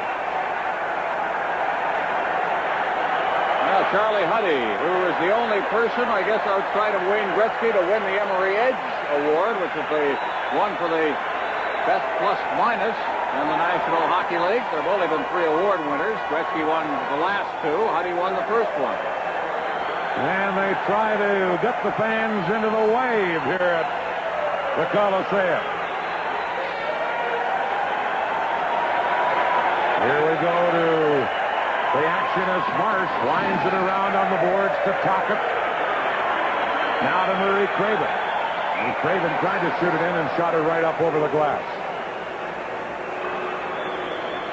And now Paul Coffey having some words with Rick Tocchet of Philadelphia. Well, Tockett's been very much involved in this game, Dan. He's been hitting people. A very solid game. Tell you one thing about that 21-year-old rookie. He doesn't pick his spots. He takes on them all. Well, you look at him. You look at Zezel, who also hails from Scarborough. The 2 hits he put on Gretzky late in the first period. The kind of thing you have. Young kids out there, they showing no respect at all for the elder superstars. Speaking of, how about that one? Conn Smythe Trophy winner a year ago was Mark Messier. 10 goals, 10 assists in the playoffs this year. And has been outstanding in a defensive role, a checker at times, a face-off specialist at times. Here's a quick shot by the Flyers. Fewer the save, and then Coffey cleared the rebound. Tocchet took the shot. Paul Coffey, things were a little different. That fellow there nearly traded Paul Coffey back in 1980 around Christmas time to the Buffalo Sabres for Rick Martin. He admits it himself. Coffey was having problems. He had not adjusted to the National Hockey League very well. And they were very close to making that deal. They didn't. Some of the best trades are the ones that were never made. There was one. Maybe we'd see Buffalo in here instead of Edmonton had it been made. From the face-off, taking over is Anderson. Shot to center, knocked down by Crossman. Now it's Anderson moving in. Poulin checks in. Poulin, quick outlet pass to Patterson. Patterson with Marsh in front, so was Tocchet, but Fogelin cleared it. Puck comes in front of the net to Fogelin again. And then Anderson slides it to the Flyer line. Here's Doug Crossman. Ahead to Patterson.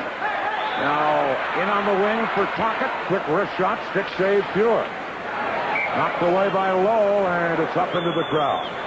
From Edmonton, the Stanley Cup Final on CTV. Flyer bench, Ted Sater in the headset. Off to the left of Mike Keenan, the coach. 11:41 left in the second period. A 3-3 game. Here's Ron Sutter for a face-off against Messier in the Edmonton zone.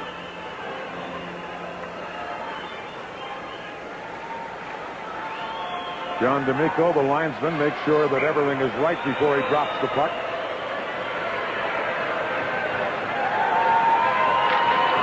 Sutter gets it to Rick Sutter. To Hospodar, shot wide out in front. Oh, and Ron Sutter almost jammed it in with one hand. And now it's Curry clearing it away, and Rick Sutter goes back to get it. Over to Howe. Howe clearing it into the Edmonton zone. Huddy going back to get it. Clears it. Howe held it in. Bad save by Pure. Even though the shot would have been wide. Howe again. A bouncer. Loose in front. Ron Sutter. Pure. 1-2 saves on Ron Sutter. And tough saves they were.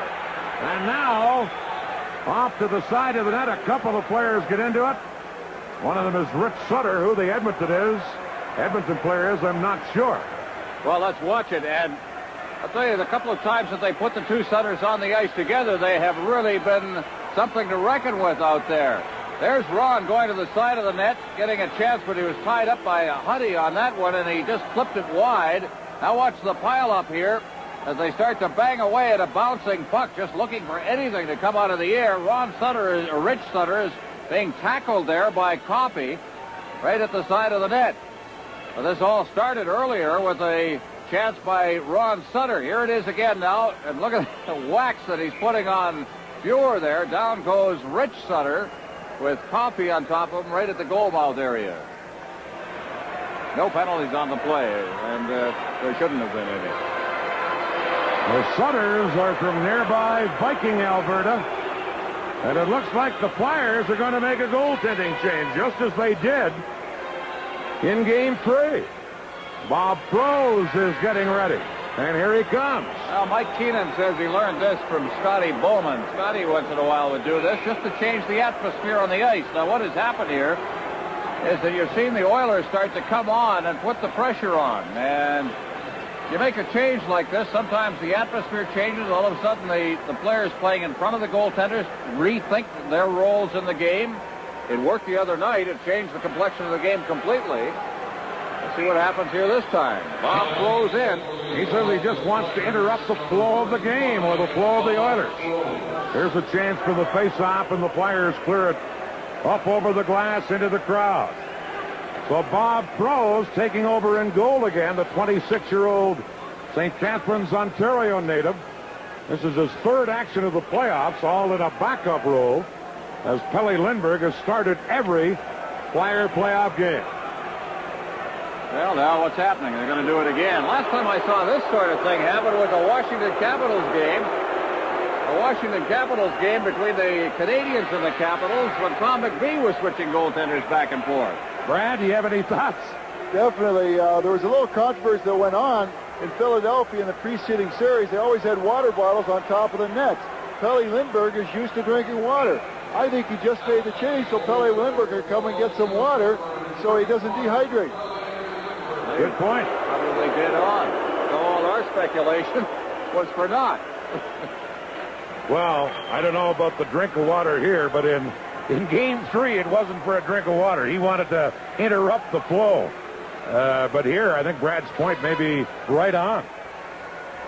Interesting thing. Well, the Oilers refused to allow them to put the water bottles on top of the nets. The Flyers had requested it, as they had given both goaltenders in Philadelphia. Oh, now Sather will have something to think about the next time he denies this one. Nice Grant Fuhr. He'll get out. He'll make plays, and he is setting records for assists for goaltenders because he'll get out and start a play up the board. The roar from the crowd, Ron, was for Dave Semenko, I think his first shift of the game. He's out there with Gretzky and Curry. Here's Derek Smith. He's out there with the Sutter brothers for Philadelphia. Now low back for Edmonton. To Curry. Hospodar racing back. And he ducked under Semenko's intended check. And that gets some boos from the crowd. Hospodar could feel him coming, couldn't he? You hear him, and the vibrations were there. Puck shot in, taken by Fogelin. Fogelin tied up on the play. Now Curry getting it over onto the wing. Copy to Gretzky. Shot went off Howe and went up high. Now Semenko and Hospodar in front of the net got tied up. They break apart and the puck comes into the Edmonton zone. Huddy giving it to Coffey. A 3-3 game here with 8:35 left in the second period. Gretzky played one off his skate, but Brad Marsh intercepts. Semenko trying to tie him up. Marsh shot it in for Allison, but it's offside at the Edmonton line. Well, you can watch Semenko out there on that shift. He was very careful. He was not going to get a penalty. He made the hits, that he had to make. He tied up Hospodar a couple of times, but he got some very bad penalties in the game the other night because he was trying to chase Hospodar all over the ice. This time he was after Hospodar. There was no question about that, but at the same time, he was not going to get the penalties. Here it is, and well, Semenko had him lined up. Hospodar just ducked under. But again, the checkup against the boards, at least by that view of it, looked like it would have been a clean one had he hit him. Here's Marsh for Philadelphia to Crossman, to number 36, Ray Allison. Sliding it into the Edmonton zone, and Charlie Huddy is back. Huddy now to Lindstrom. Lindstrom for Hunter. Hunter dropping it back. There'll be a penalty here to Patterson. Shot by Huddy wide of the net. It's a delayed penalty coming up against Patterson. And Lindstrom chases back 6 attackers on the ice for Edmonton. As there you see the empty Oiler goal. Huddy. And now as the Flyers get possession, now the delayed penalty call against Patterson. From Edmonton, the Stanley Cup Final on CTV. Patterson going off for hooking at 12-11 as you see it. And the Oilers, who have had the power play going, Patterson's number 28 as he reaches in behind and hauls this man down right at the blue line. That's the reason for the penalty. The Oilers are 2 for 4 on the power play tonight. 3 for 18 in this series. But tonight, 2 goals, as we mentioned. Here is Anderson. Gets around a man, centered. Messier in too deep to shoot. Messier to copy to Gretzky. Gretzky back to Huddy. To copy to Huddy. A shot. And Lindbergh somehow able to have a bead on that shot. Made the save and held on. Looked like one of those electronic game things, like a pinball as it went in there. Huddy let the shot go, and Anderson was the one that was floating in front. He's number 9. Watch him. Here's the shot now. Coming from Huddy. It'll come back to Huddy on the far side. There it is. Now watch Anderson, number 9, directly in front, and he got the heel of the stick on it, and it just deflected in. And again, if you play your position well, you've got a shot at those. And that was exactly what Lindbergh was doing, blocking up the area in front. A very crucial time in this game. Edmonton in a power play. 7:22 left in the second period. A 3-3 game. And a minute 33 left in the Joe Patterson Philadelphia penalty. Here's Messier winning the face-off to Coffey. Coffey shooting off Lindbergh's shoulder. And that one stung. Here is Gretzky. To Huddy. To Coffey. A drive. Blocked in front of the net. Gretzky scores!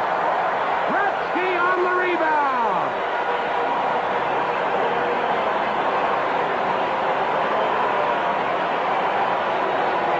It was all Coffey again. Here comes the shot. Coffey had let one go just moments before into the crowd in front. It got off a skate in front of the net. That's Crossman's skate. And there was Gretzky on the backhand, put it in just inside the post on the far side. But again, that good shot by Coffey started it all, and there you see the backhand shot by Gretzky.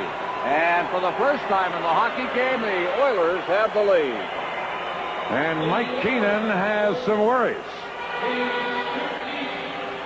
Wayne Gretzky's 15th goal of the playoffs.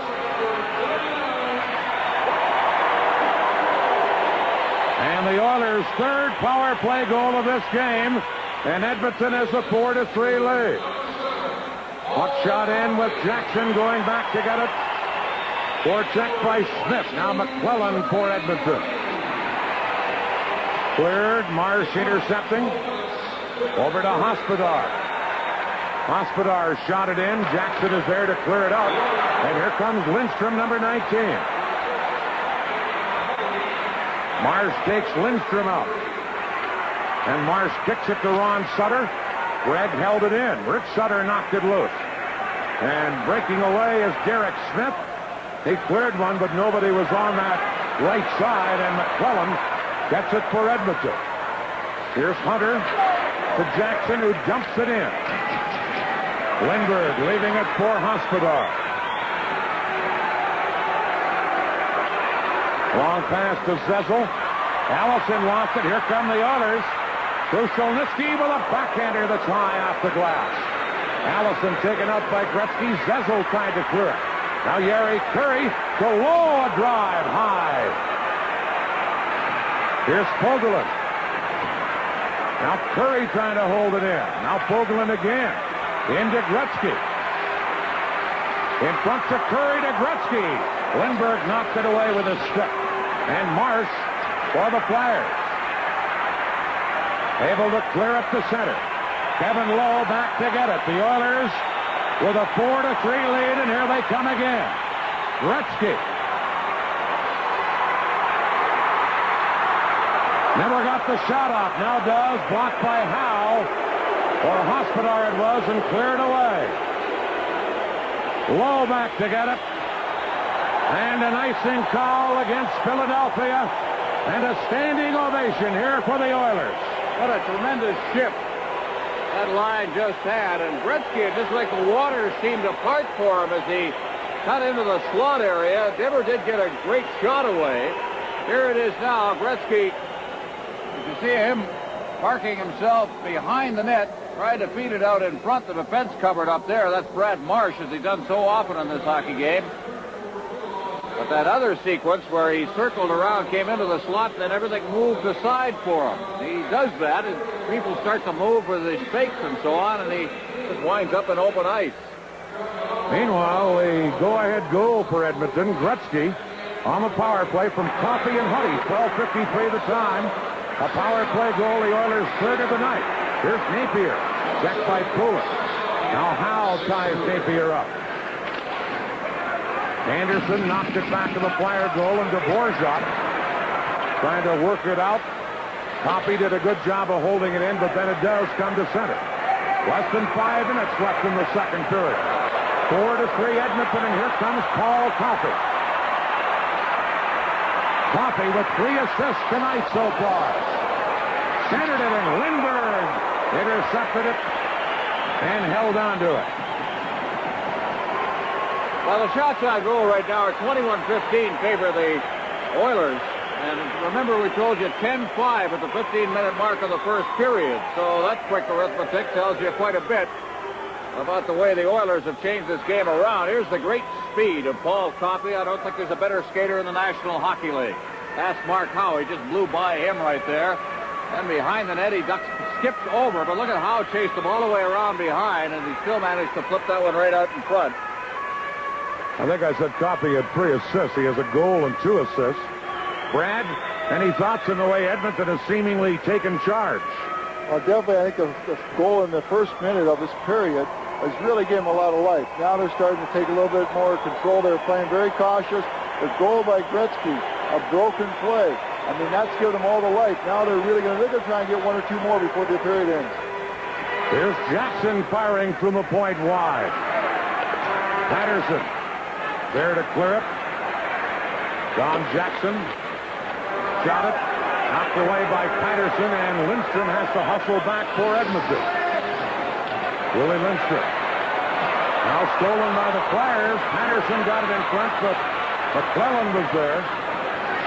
To Hunter, but knocked away by Crossman. And number 21, Randy Gregg, back for the Oilers. Lost it to Patterson. Patterson in on goal. Hit the goal post. Patterson hit the post. It bounced off Fuhr, and then Fuhr was able to smother it.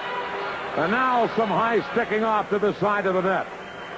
Well, pretty good shift there by Patterson. As you see the little pile up in front of the net, he got the good chance. And from Edmonton, the Stanley Cup Final on CTV.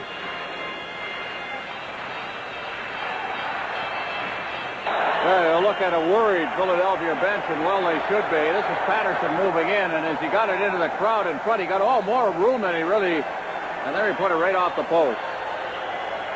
Off the post and off Fuhr both, and it didn't go in. Ron Sutter against Messier. 4:07 left in the second period. A 4-3 Edmonton lead. Kevin Lowe from the face-off around to Gretzky. Gretzky to Lowe. Now Curry couldn't get it out. Here's Howe in front. Ron Sutter's shot, and Pure just got his gold stick on that. Lowe trying to clear it. The Sutter brothers and Smith out there for Philadelphia. Messier takes over for the Oilers. Ron Sutter intercepting. Now Fogelin comes up with the puck for Edmonton. To Gretzky. Into Curry, but offside was Gary Curry as the Oilers broke into the Flyer zone. Well, we're beginning to see now a kind of a pattern. When Keenan sends out the two Sutter brothers, things seem to happen in favor of the Flyers. They seem to get chances. They seem to stir things up, especially forechecking. And you saw it in that sequence again. Take a look at the championships that Mike Keenan has won in the last couple of years. Peterborough in the OHL. He went to the Memorial Cup. American Hockey League with Rochester, the CIAU championship. Canadian College Championship with the University of Toronto Blues last year. Here's Krushelnyski into Gretzky. Drops to Curry to Krushelnyski. Crossman knocked it away. Centered. Marsh is there to clear it. Here's Puckett. To Craven off his skate, and Poulin picks it up and dumps it in. Pure clears that. Curry knocking it off the boards. Here comes Krushelnyski. Into the Flyer zone. Coffey trailing, picks it up. Shoots! Lindbergh just got a piece. And it's cleared away by Tuckett. Now, Krushelnyski at center to Curry into Gretzky. Gretzky one-on-one against the defenseman for Philadelphia. Crossman. It went off Crossman into the crowd. Dan Matheson, what's in store in the upcoming intermission? Well, Dan Kelly, in the second period intermission, we will look at yesterday's NHL awards handed out here in town. Our regular hockey commentary, 2 minutes in the press box, and Brad Park is back with the highlights. Meanwhile, we're down to 2 minutes, 48 seconds left in the second period. The Oilers have dominated. They've scored both goals in this period. They were once down 3-1, but they now lead 4-3. And Ron seemed to be controlling this game at this point. Well, they took over late in the first period, but the whole second period has been Oilers. Here's Lindstrom. Shot it in off Howe. Hospodar is there. He and Hunter collide. And now it's Allison, number 36, around on the boards for Patterson. Cleared outside the line, shot back in by McClellan, and it's offside at the Flyer blue line. Now it's Kevin McClellan over from the Pittsburgh Penguins, as we mentioned last year. Shots on goal since that 15-minute mark of the second period now are 17-5 Oilers, and so they have just taken it over. They're just a great hockey team. I think they're getting back on their heels a little bit. They were out hit in the first 10, 15 minutes of the game. Come right back at you. Take the best you have to offer, and they come right back in. Now, from the face-off, a penalty call by the referee, Kerry Fraser, here. And then a little pushing match in the center ice area. Well, Ray Allison in the middle of that, along with Hunter. Dave Hunter. Allison is definitely going, and so is Hunter. So the two of them will go off. So a 4-on-4 situation here. There a lot made of that after the game the other night because of the fact that 3 goals right off the top of the game were on 4-on-4 situations. 2 quick ones scored by the Oilers. The Flyers right back with one of their own. A little overblown, perhaps. Take a look at this first as we see right at the blue line there on the left-hand side of your picture. They got at each other. There's a pretty good slash. There's a hole in there as well. So each team a man short as Howe breaks away for Philadelphia. Wide by a couple of feet. Anderson to Messier. And the Oilers break up. Messier checked by Poulin. Crossman clearing one. And Fogelin has to go back for the Oilers. And now a penalty coming up here to Kevin Lowe of Edmonton as he got tied up with Murray Craven. And it will be a 4-against-3 power play right now for Philadelphia. We're down to 1:58 remaining as Lowe goes to the penalty box. Brad Park. And one of the interesting things is if those 4-on-4 situations really hurt Philadelphia in the last game, there's a couple of ways that you can get away from it. There's one, you can't take a retaliatory penalty to give a 4-on-4. And if you're going to go out for the guy, you got to take him for a long dance. You got to take a 5-minute, both guys. A long dance, he calls it. Here is Lowe in the penalty box, and now Philadelphia with a chance on a 4-against-3 power play.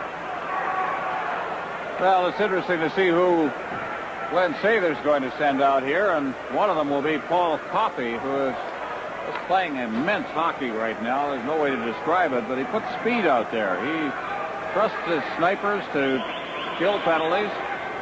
So you get Coffey and Huddy, who are a regular defensive pairing, and Yari Kuri. So that's the kind of faith Glenn Sather has in a 70-goal scorer.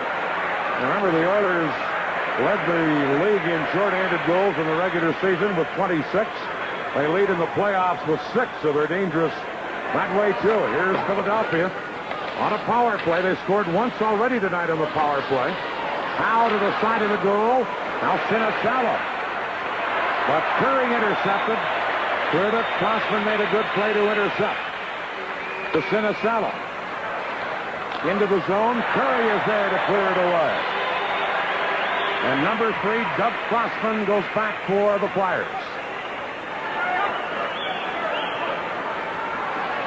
Crossman into Howe. Dropping it to Crossman. 4-against-3 power play. Crossman over to Sinisalo. Back to Crossman. Now to Howe. Howe to Crossman.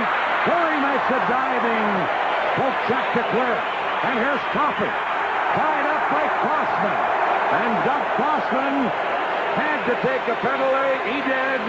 And now each team will be 2 men short.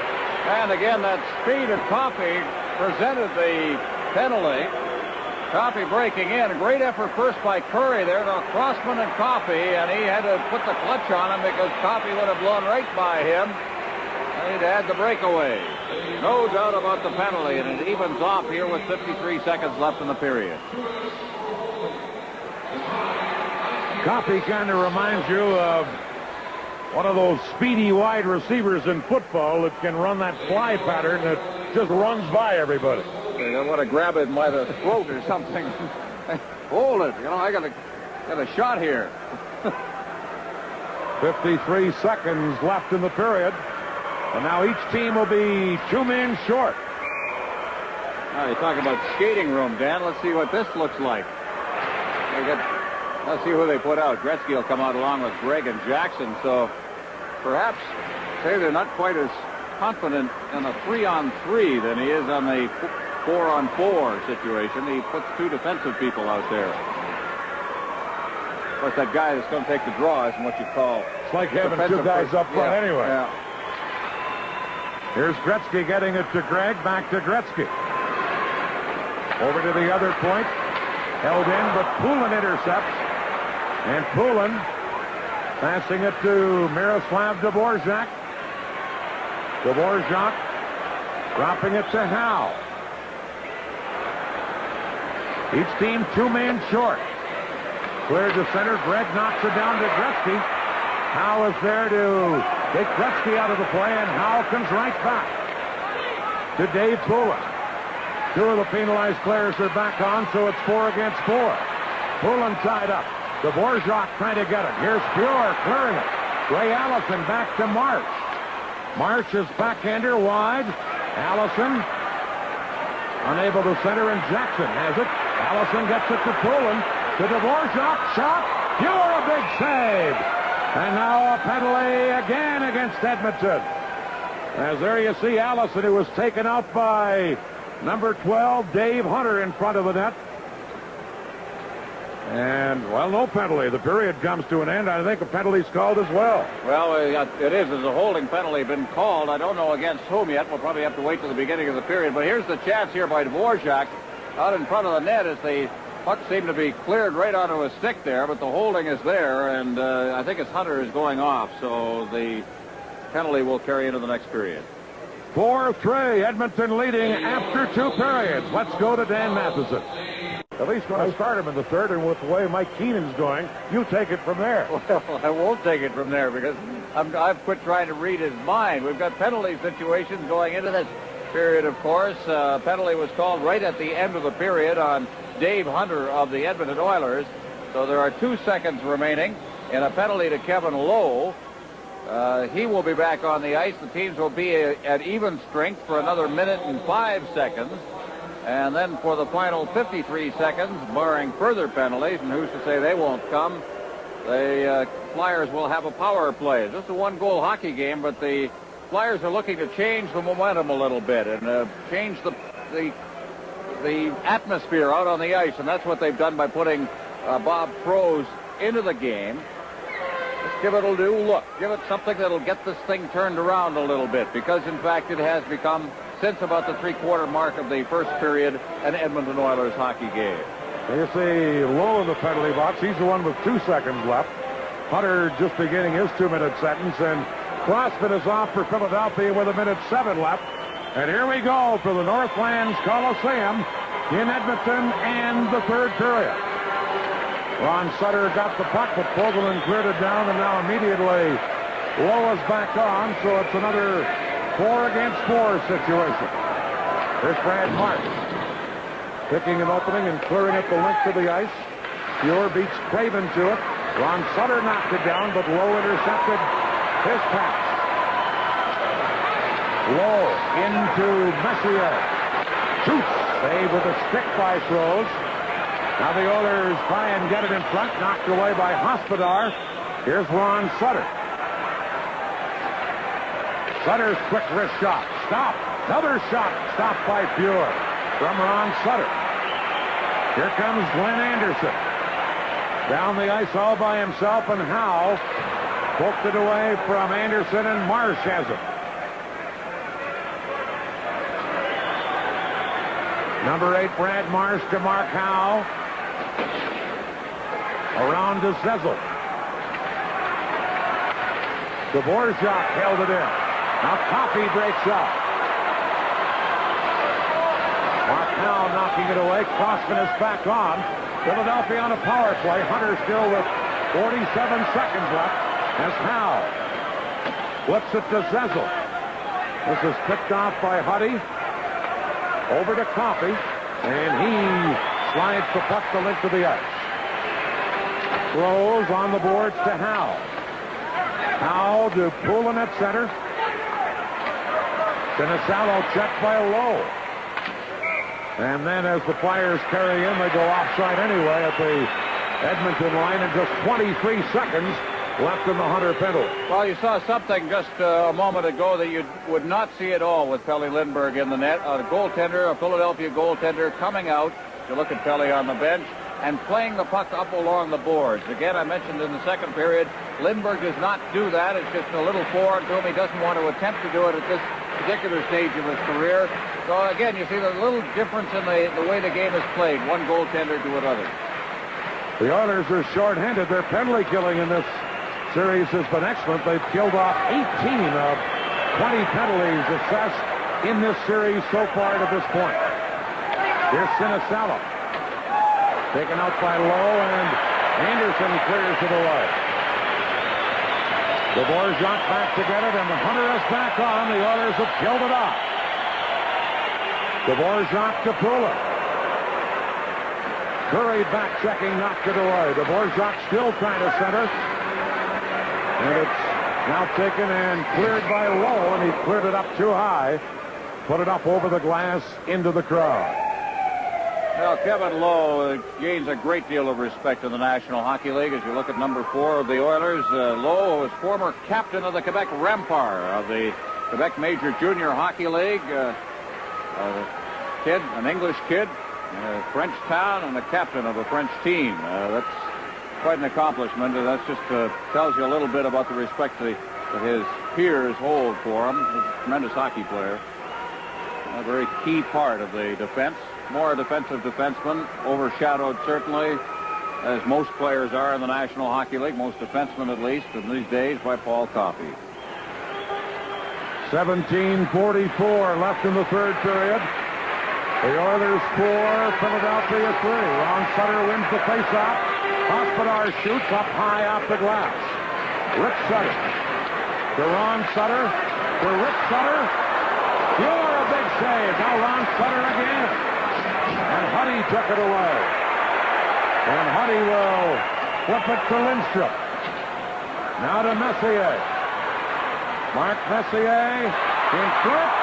And too well checked by Hospodar. And there'll be a penalty to Hospodar as he had McClellan tied up. And he'll get a penalty here. Now Rick Sutter and Lindstrom almost get into it. Meanwhile, a penalty is coming up against Philadelphia. From Edmonton, the Stanley Cup Final on CTV.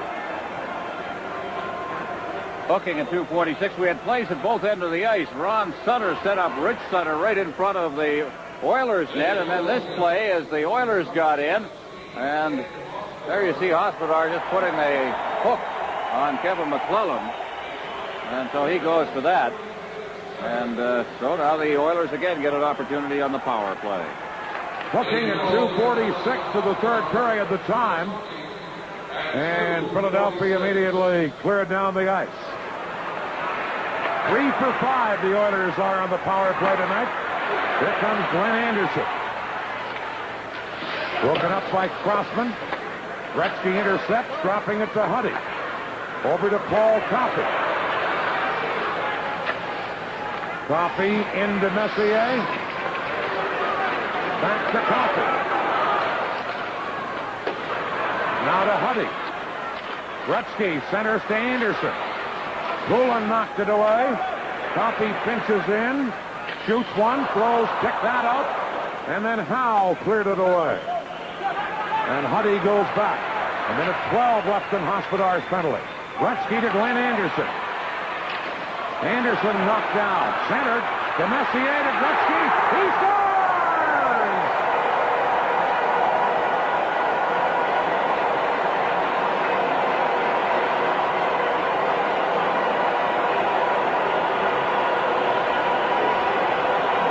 Oh, they can move it around. They can. Anderson, Gretzky, Messier, all in this one. That's Anderson hooking it out in front. Messier, back pass, Gretzky up top. Rose going down on the play, gave him the top. There it is. Great second effort by Anderson. Now watch the back pass. Here it comes. Now Froze, who is going the other way, now has to start to go down. And Gretzky sensing that goes up top. And it's 5-3. Another power play goal. Gretzky's second goal of this game is 16th of the playoffs. And Edmonton's fourth goal on the power play tonight. And they have a 5-3 lead. Here's Kevin Lowe with a lead pass to Lindstrom. Lowe's knocking it away. Now Derek Smith and McClellan battle for it. Hunter trying to center, knocked away, and Marsh cleared it to center ice. Here's Kevin Lowe to Lindstrom. Back to Lowe. Fired in, throws, leaving it there, now changed his mind. And Brad Marsh comes over to pick it up. Loses his stick. Rich Sutter is there for Philadelphia. And he fires it down the ice. Fogelin going back to get it. And this is an icing call against Philadelphia. The Oilers with a 5-3 lead. Their power play has come to life tonight, Ron. Well, they've been shut down pretty well in this series against the Flyers. We'll get a chance here now to see it again. And the idea is get the puck out in front. That's all you really have to do. And then let the fellas coming in get their chance. And as it's tapped over, Gretzky just put it up top. Top drawer on Bob Froze. The scoring play was Gretzky, his 16th of the playoffs from Messier and Anderson. 3:42 the time. Face off in the Flyers zone, and Crossman takes over.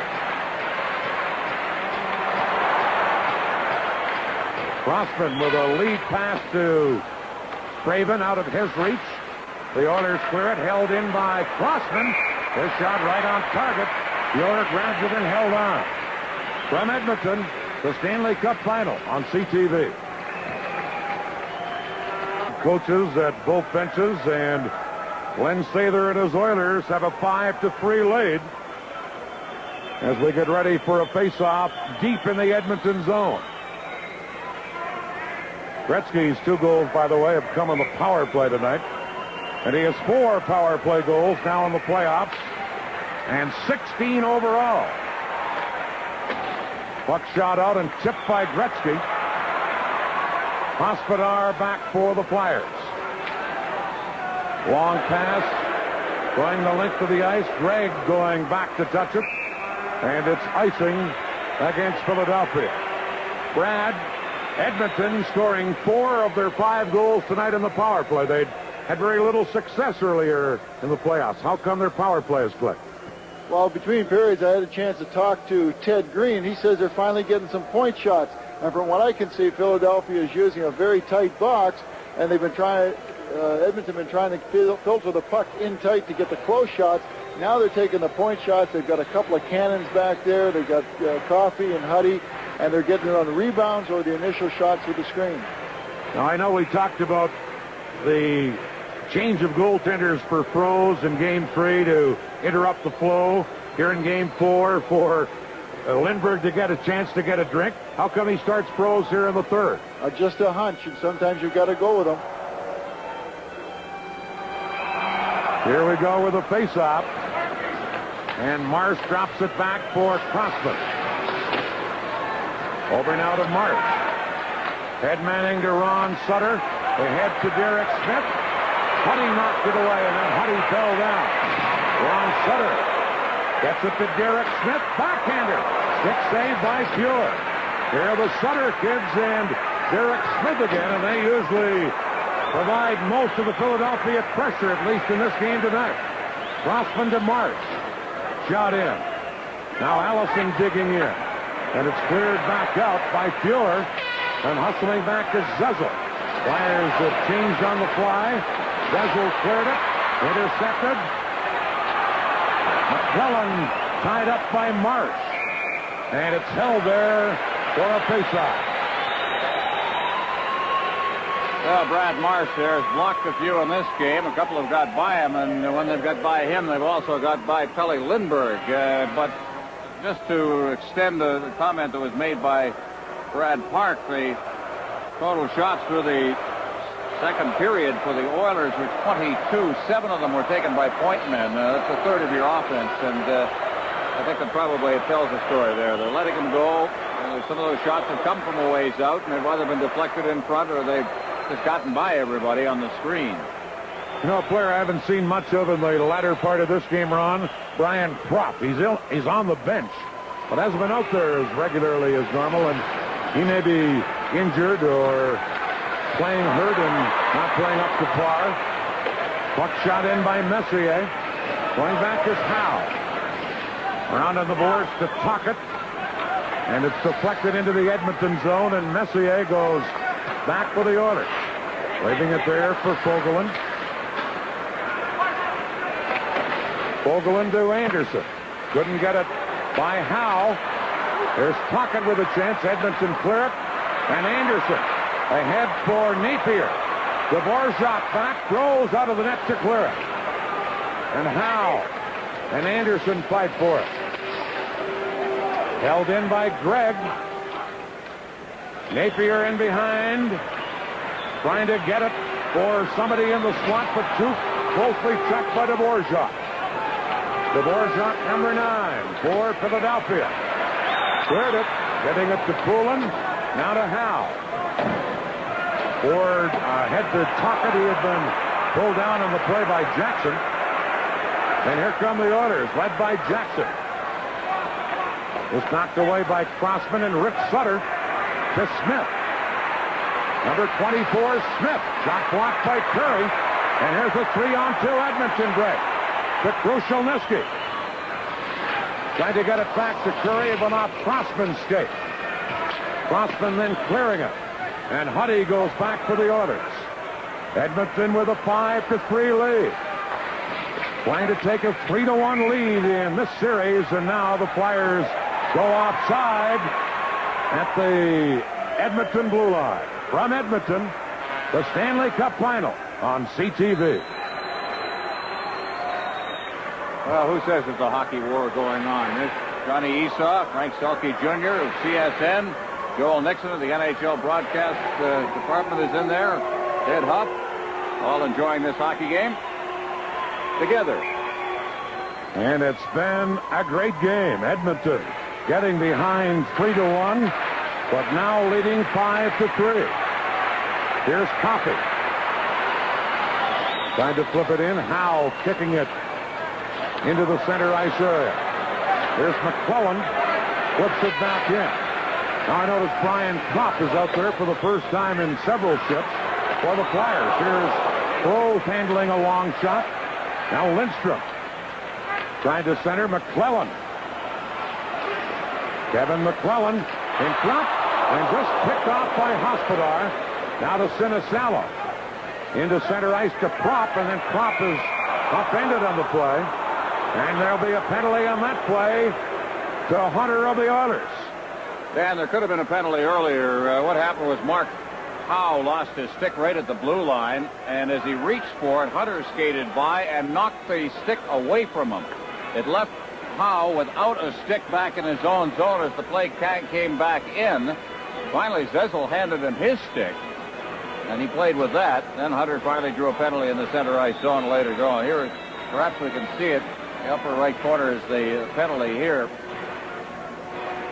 And there's the dumping in the center ice zone. As I said, there could have been a penalty earlier on Hunter. You're not allowed to do that. A guy usually loses his stick. You're not supposed to knock it away from him. That's interference. So you got it one place or the other. He's upset at the second one. So a chance for the Flyers on the power play. Just under 12 minutes remaining in the third period. Duck Crossman and Howe are the point men. And Crossman feeds Dave Poulin. Poulin, Pocket, and Craven up front. There's Fuhr clearing one, and Gretzky breaks up. Gretzky with Curry. Gretzky takes it, and then Howe offended it. And the fans hollered about that. But no penalty called. Howe to Tucker. Taken out by Lowe, and here is Fuhr clearing one. Howe into Craven. Back to Howe, but Gretzky cleared it. Crossman knocked it down. Shot. Rebound. Craven. Stopped at the edge of the crease by Grant Fuhr. And Fuhr has been a key to this Edmonton lead at this point. I would say maybe the key in the hockey game. He has made some very important stops. So you look at him and you say, well, he's given up 3 goals. So let's look at the key saves that he's made. Was he playing the puck or was he playing, well, it was the interfering. Here he comes, tries to make a move. That's Crossman reaching back. That's Howe moving in. Gretzky goes down. Was he playing the puck? I would say no, and the fans didn't think so either. No penalty. Got away with one, Mark. Birthday gift.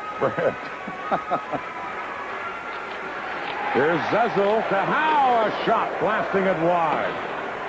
And then it's got to center by the Oilers.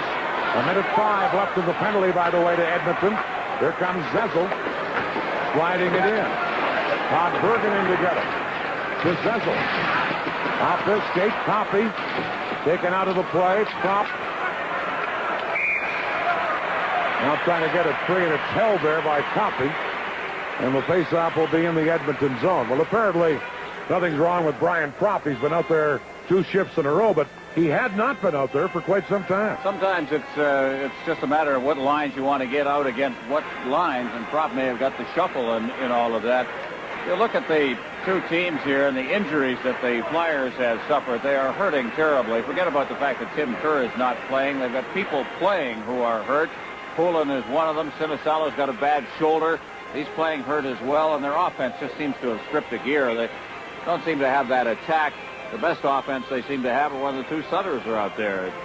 Otherwise, it's just kind of hold your own. Here's Zezel, who's out there with Bergen and Kropp. Bergen sliding it around. Gretzky out killing the penalty for the Oilers. Cleared it. Crossman to Zezel. Into the Edmonton zone. Kropp took a whack at it, and Fuhr came out. And with Kropp all over him, Grant Fuhr held onto it. And we have 32 seconds left in Hunter's penalty. 10:34 left in the third period. Well, get a look at this one as the puck just hopped off a stick way up into the air. And I got it. Center fielder then spins away from Brian Kropp, who was right on top of him. Fuhr didn't play against the Flyers in the regular season. Andy Moog was in goal for the 3 losses. But he has started in all 16 playoff games. Actually, tonight is 29th straight start, including the regular season, as Andy Moog suffered those injuries to his knees in that collision with John Paul Kelly of Los Angeles back on March 1st. They hadn't seen any action in the playoffs at all. Here's a loose puck taken by Kropp, centered. Coffey is there to clear it, and he cleared it up into the crowd. The Flyers, by the way, tonight on the power play, 1 for 4 in the series, just 2 for 21.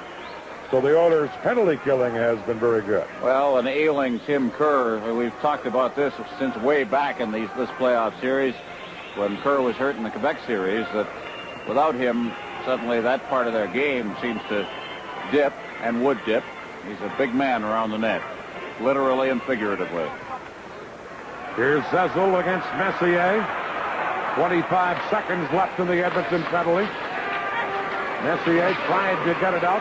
Flyers hold it in. Kropp centered, but Gretzky intercepts and clears. Bergen with a quick pass to Howe. Now to Poulin through the middle. Poulin shoots wide by about a foot. And Poulin showed that great burst of speed. Now Poulin getting it to the side of the net. A chance for Philadelphia's Kropp. Now Kropp again. Puck bounced over his stick. And Gretzky has it. To Coffey. 2-on-1 as Coffey to Hunter just out of the penalty box. And a great stick save by Bob Froese there. From Edmonton, the Stanley Cup final on CTV. The Philadelphia Flyers have, I don't think anybody on that team, and maybe with the exception of Mark Howe, skates better, certainly up front than Dave Poulin. He got up the middle. Paul Coffey got caught there. A quick shot and a big save made that missed the net, actually, from the far side. And the other side comes on the 2-on-1. This was the Coffey to Hunter chance, and a stick save made there. A good one made by Bob Froese. He just reached back and kind of blocked it at the goal mouth. Bergen wins the faceoff in the Flyers zone. McClellan trying to steal it. Bergen knocked down by Dave Hunter. Now Hunter and Marsh battle. Now it's Patterson for the Flyers. Held in on a fine play at the point by Dredd, but now Philadelphia led by Todd Bergen.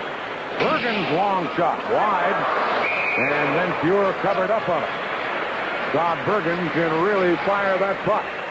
Well, he scored a goal just using that kind of a shot, and it took that dangerous bounce off one of the stanchions that hold up the glass behind the net, and Fuhr had to be alert back on the crease. Sometimes those will come back, hit you in the back, and bounce into the net. Todd Bergen, third in the team scoring, came up the last 14 regular season games. He was benched for 3 games during these finals, but he's come back and played very well in this hockey game. He's reacted to the benching very well. What a baby face. There's a few of them on this team.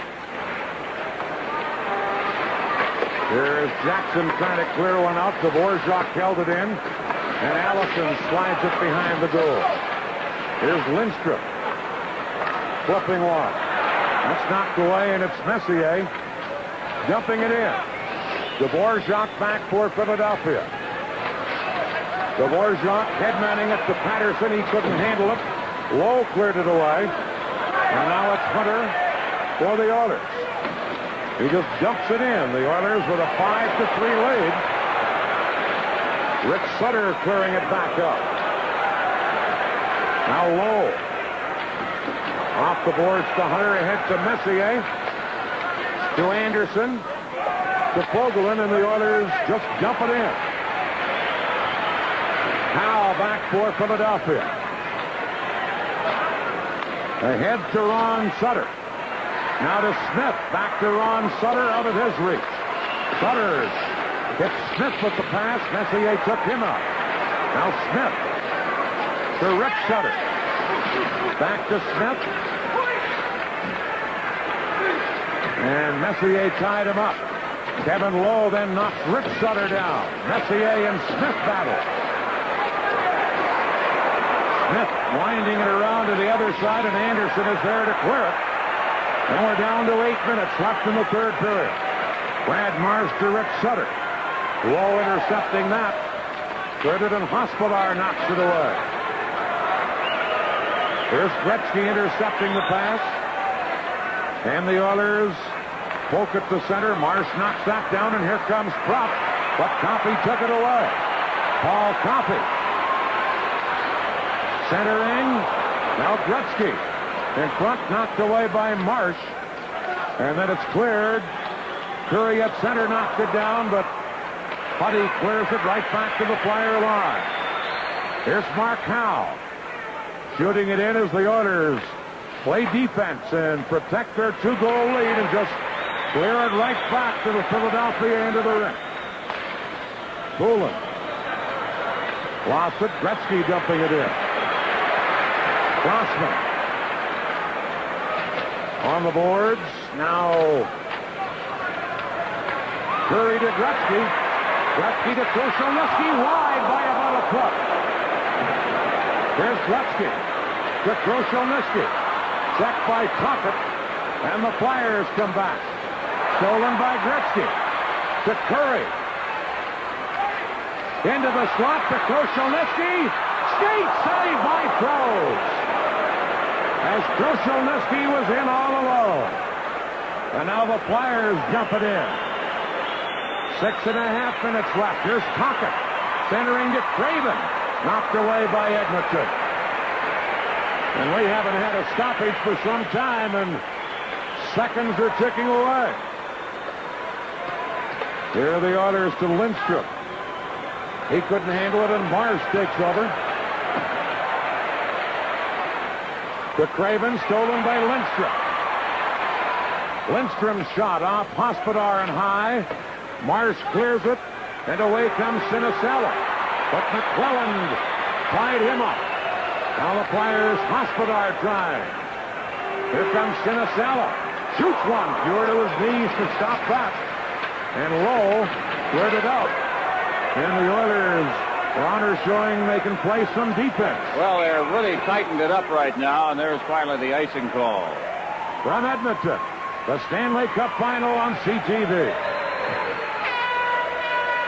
Following the game, we'll announce the Carling O'Keefe Sports Game Stars as selected by Brad and Ron. And as part of the first star selection, Carling O'Keefe Sports donates $500 to the Minor Hockey Association of that player's choice. Face-off coming up deep in the Edmonton zone. 5:42 left in the third period. It's still a 5-3 Edmonton lead. Todd Bergen will take the face-off against Mark Messier.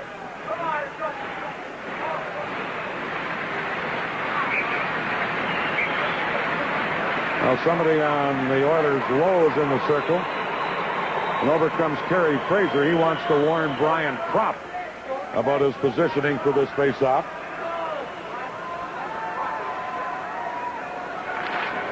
Messier winning the draw. Lowe gets it back to Messier. Cleared. Dvorak held it in. A backhander. Cleared away by Lowe. He knocked that with a hand pass to Anderson, and that stops play. And we're down to 5:32 left. Brad, what about the Oilers in the third period? Well, the Oilers have just done a great job of checking. They've been, they've been chasing that puck down like a pack of hounds out there, and they've just been exceptional. From Edmonton, the Stanley Cup Final on CTV. 5:32 left in the third period. It's 5-3 Edmonton. And the Flyers have had no sustained attack at all here in the third period, Ron. It looks like the thrust of their attack has been diffused completely now. It really has been gone since the first period. Here comes Anderson for Edmonton. Got it in front. Napier, a backhander wide. Now Messier. Checked by Bergen and Dvorak. Flips it to Crossman. To Patterson. Vogelin rides him out.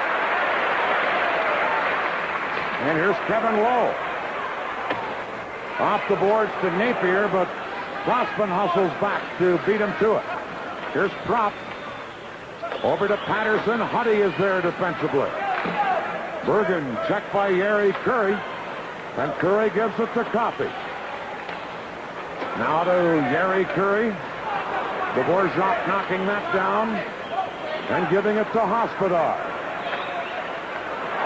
Stolen by Gretzky. High and wide with the shot from the slot. Gretzky again. And now Tikkanen, who's been used sparingly in this game for Edmonton. Gretzky tied up by Ron Sutter. Here's Tikkanen. Kicking it to Gretzky. Back to Huddy. To Coffey. Kicked out by Froze. Hospodar tries to clear it, does. Rick Sutter couldn't handle it, and here is Coffey. Over to Huddy, who shot it in and shot it up too high. Up into the crowd, and we have 4:03 left in the third period. Charlie Huddy there. You mentioned Tikkanen. He played with the Regina Pats in Canadian junior hockey before going back home to Finland to play with IFK, which is the Helsinki team in Finland. Another one of Barry Frazier's finds. Glenn Sather made mention of it during his speech at the NHL luncheon yesterday. That they kind of brought him in. Frazier said, look, this guy can play. And Sather, with the faith he has in Barry Frazier, his chief scout, said, all right, put him right in the lineup. They'd never seen him play at Sather except in practice. And very briefly in practice. Right. Here comes Hunter. Shoots one. Quick save by Froze. Now Hunter trying to get it free. Lindstrom couldn't get it in front of Howe, had him tied up. Now McClellan in front to Hunter. Fired wide.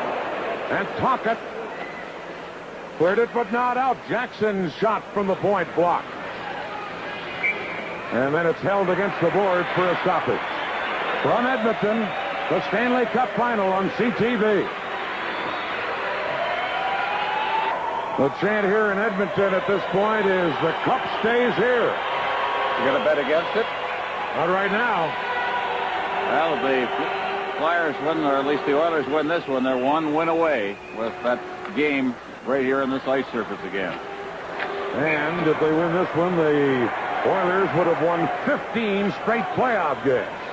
Brad, looking at the way the Flyers have played this game, I'm sure that Mike Keenan has to wonder what he has to do here. What can he do now to try and change the complexion of this with his back perhaps against the wall for Thursday night? Well, the first thing, they did everything they could tonight. They got out to a 3-1 lead, giving up those goals. They're getting Edmonton's doing a great job of getting some point shots with people in front, upsetting the Philadelphia goaltenders. You know, it's a question that he's just going to have to keep his troops interested and keep them going, because the next game means all or nothing. Here's Fogelin and Anderson in the corner. Fogelin covers up on the puck, and now Anderson and Propp take a push at each other. The guy that wasn't playing much at the beginning of this period is very much involved late in the period. Moran Propp has been a little more feisty than I think he normally is. But I think it's an indication of the kind of period the Oilers are playing, that the best player on the ice for them in this period has been Dave Hunter. He's played very, very well, but they're protecting the lead after they goal by Gretzky made it a 2-goal lead.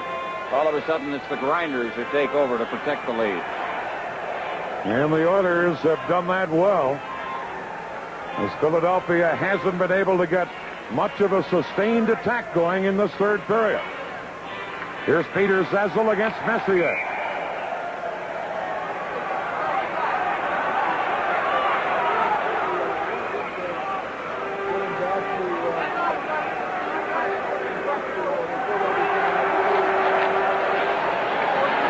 from the faceoff. Zezel tied up by Messi, and now Propp a quick shot. That's wide. Here's Anderson trying to clear it. Propp held it in. A shot that deflects into the corner. Now Krushelnyski flipping one into the Philadelphia zone, and Crossman goes back. 2:35 left. Crossman leading this Flyer rush. Now just jumps it in. And Fuhr gives it to Huddy. Out to Curry. Over to Coffey. Back to Yeri Curry. Shot right on to 6A by Froze. Marsh clearing it to Ron Sutter. Tikkanen checked him. Gretzky held it in, but lost it. And then Propp feeds Rich Sutter.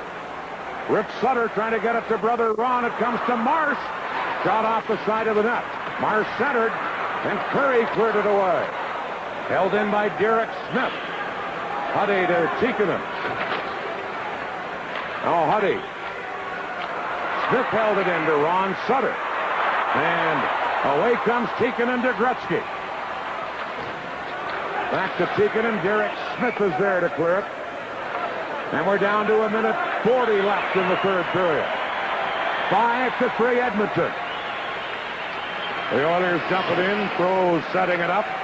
Here's Hospodar to Smith. But Fogelin will shoot it right back in for Edmonton. And this play is called an offside at the Flyer line, and we're down to 1:24 left here in the third period. Brad? Go ahead, Brad.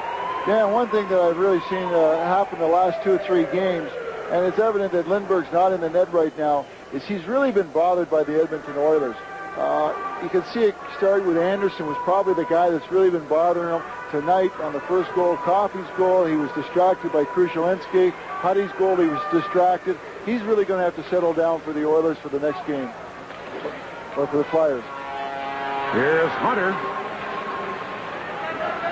Pinned in against the boards, and we're down to 1:11 left as Hunter and Poulin hold it there.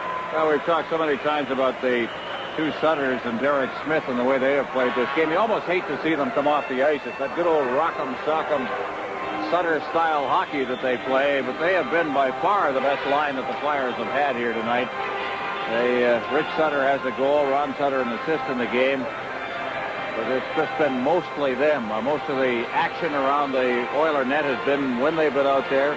And it's mainly because they're forechecking and hitting, and they have not completed a check in the whole night. They finished their checks.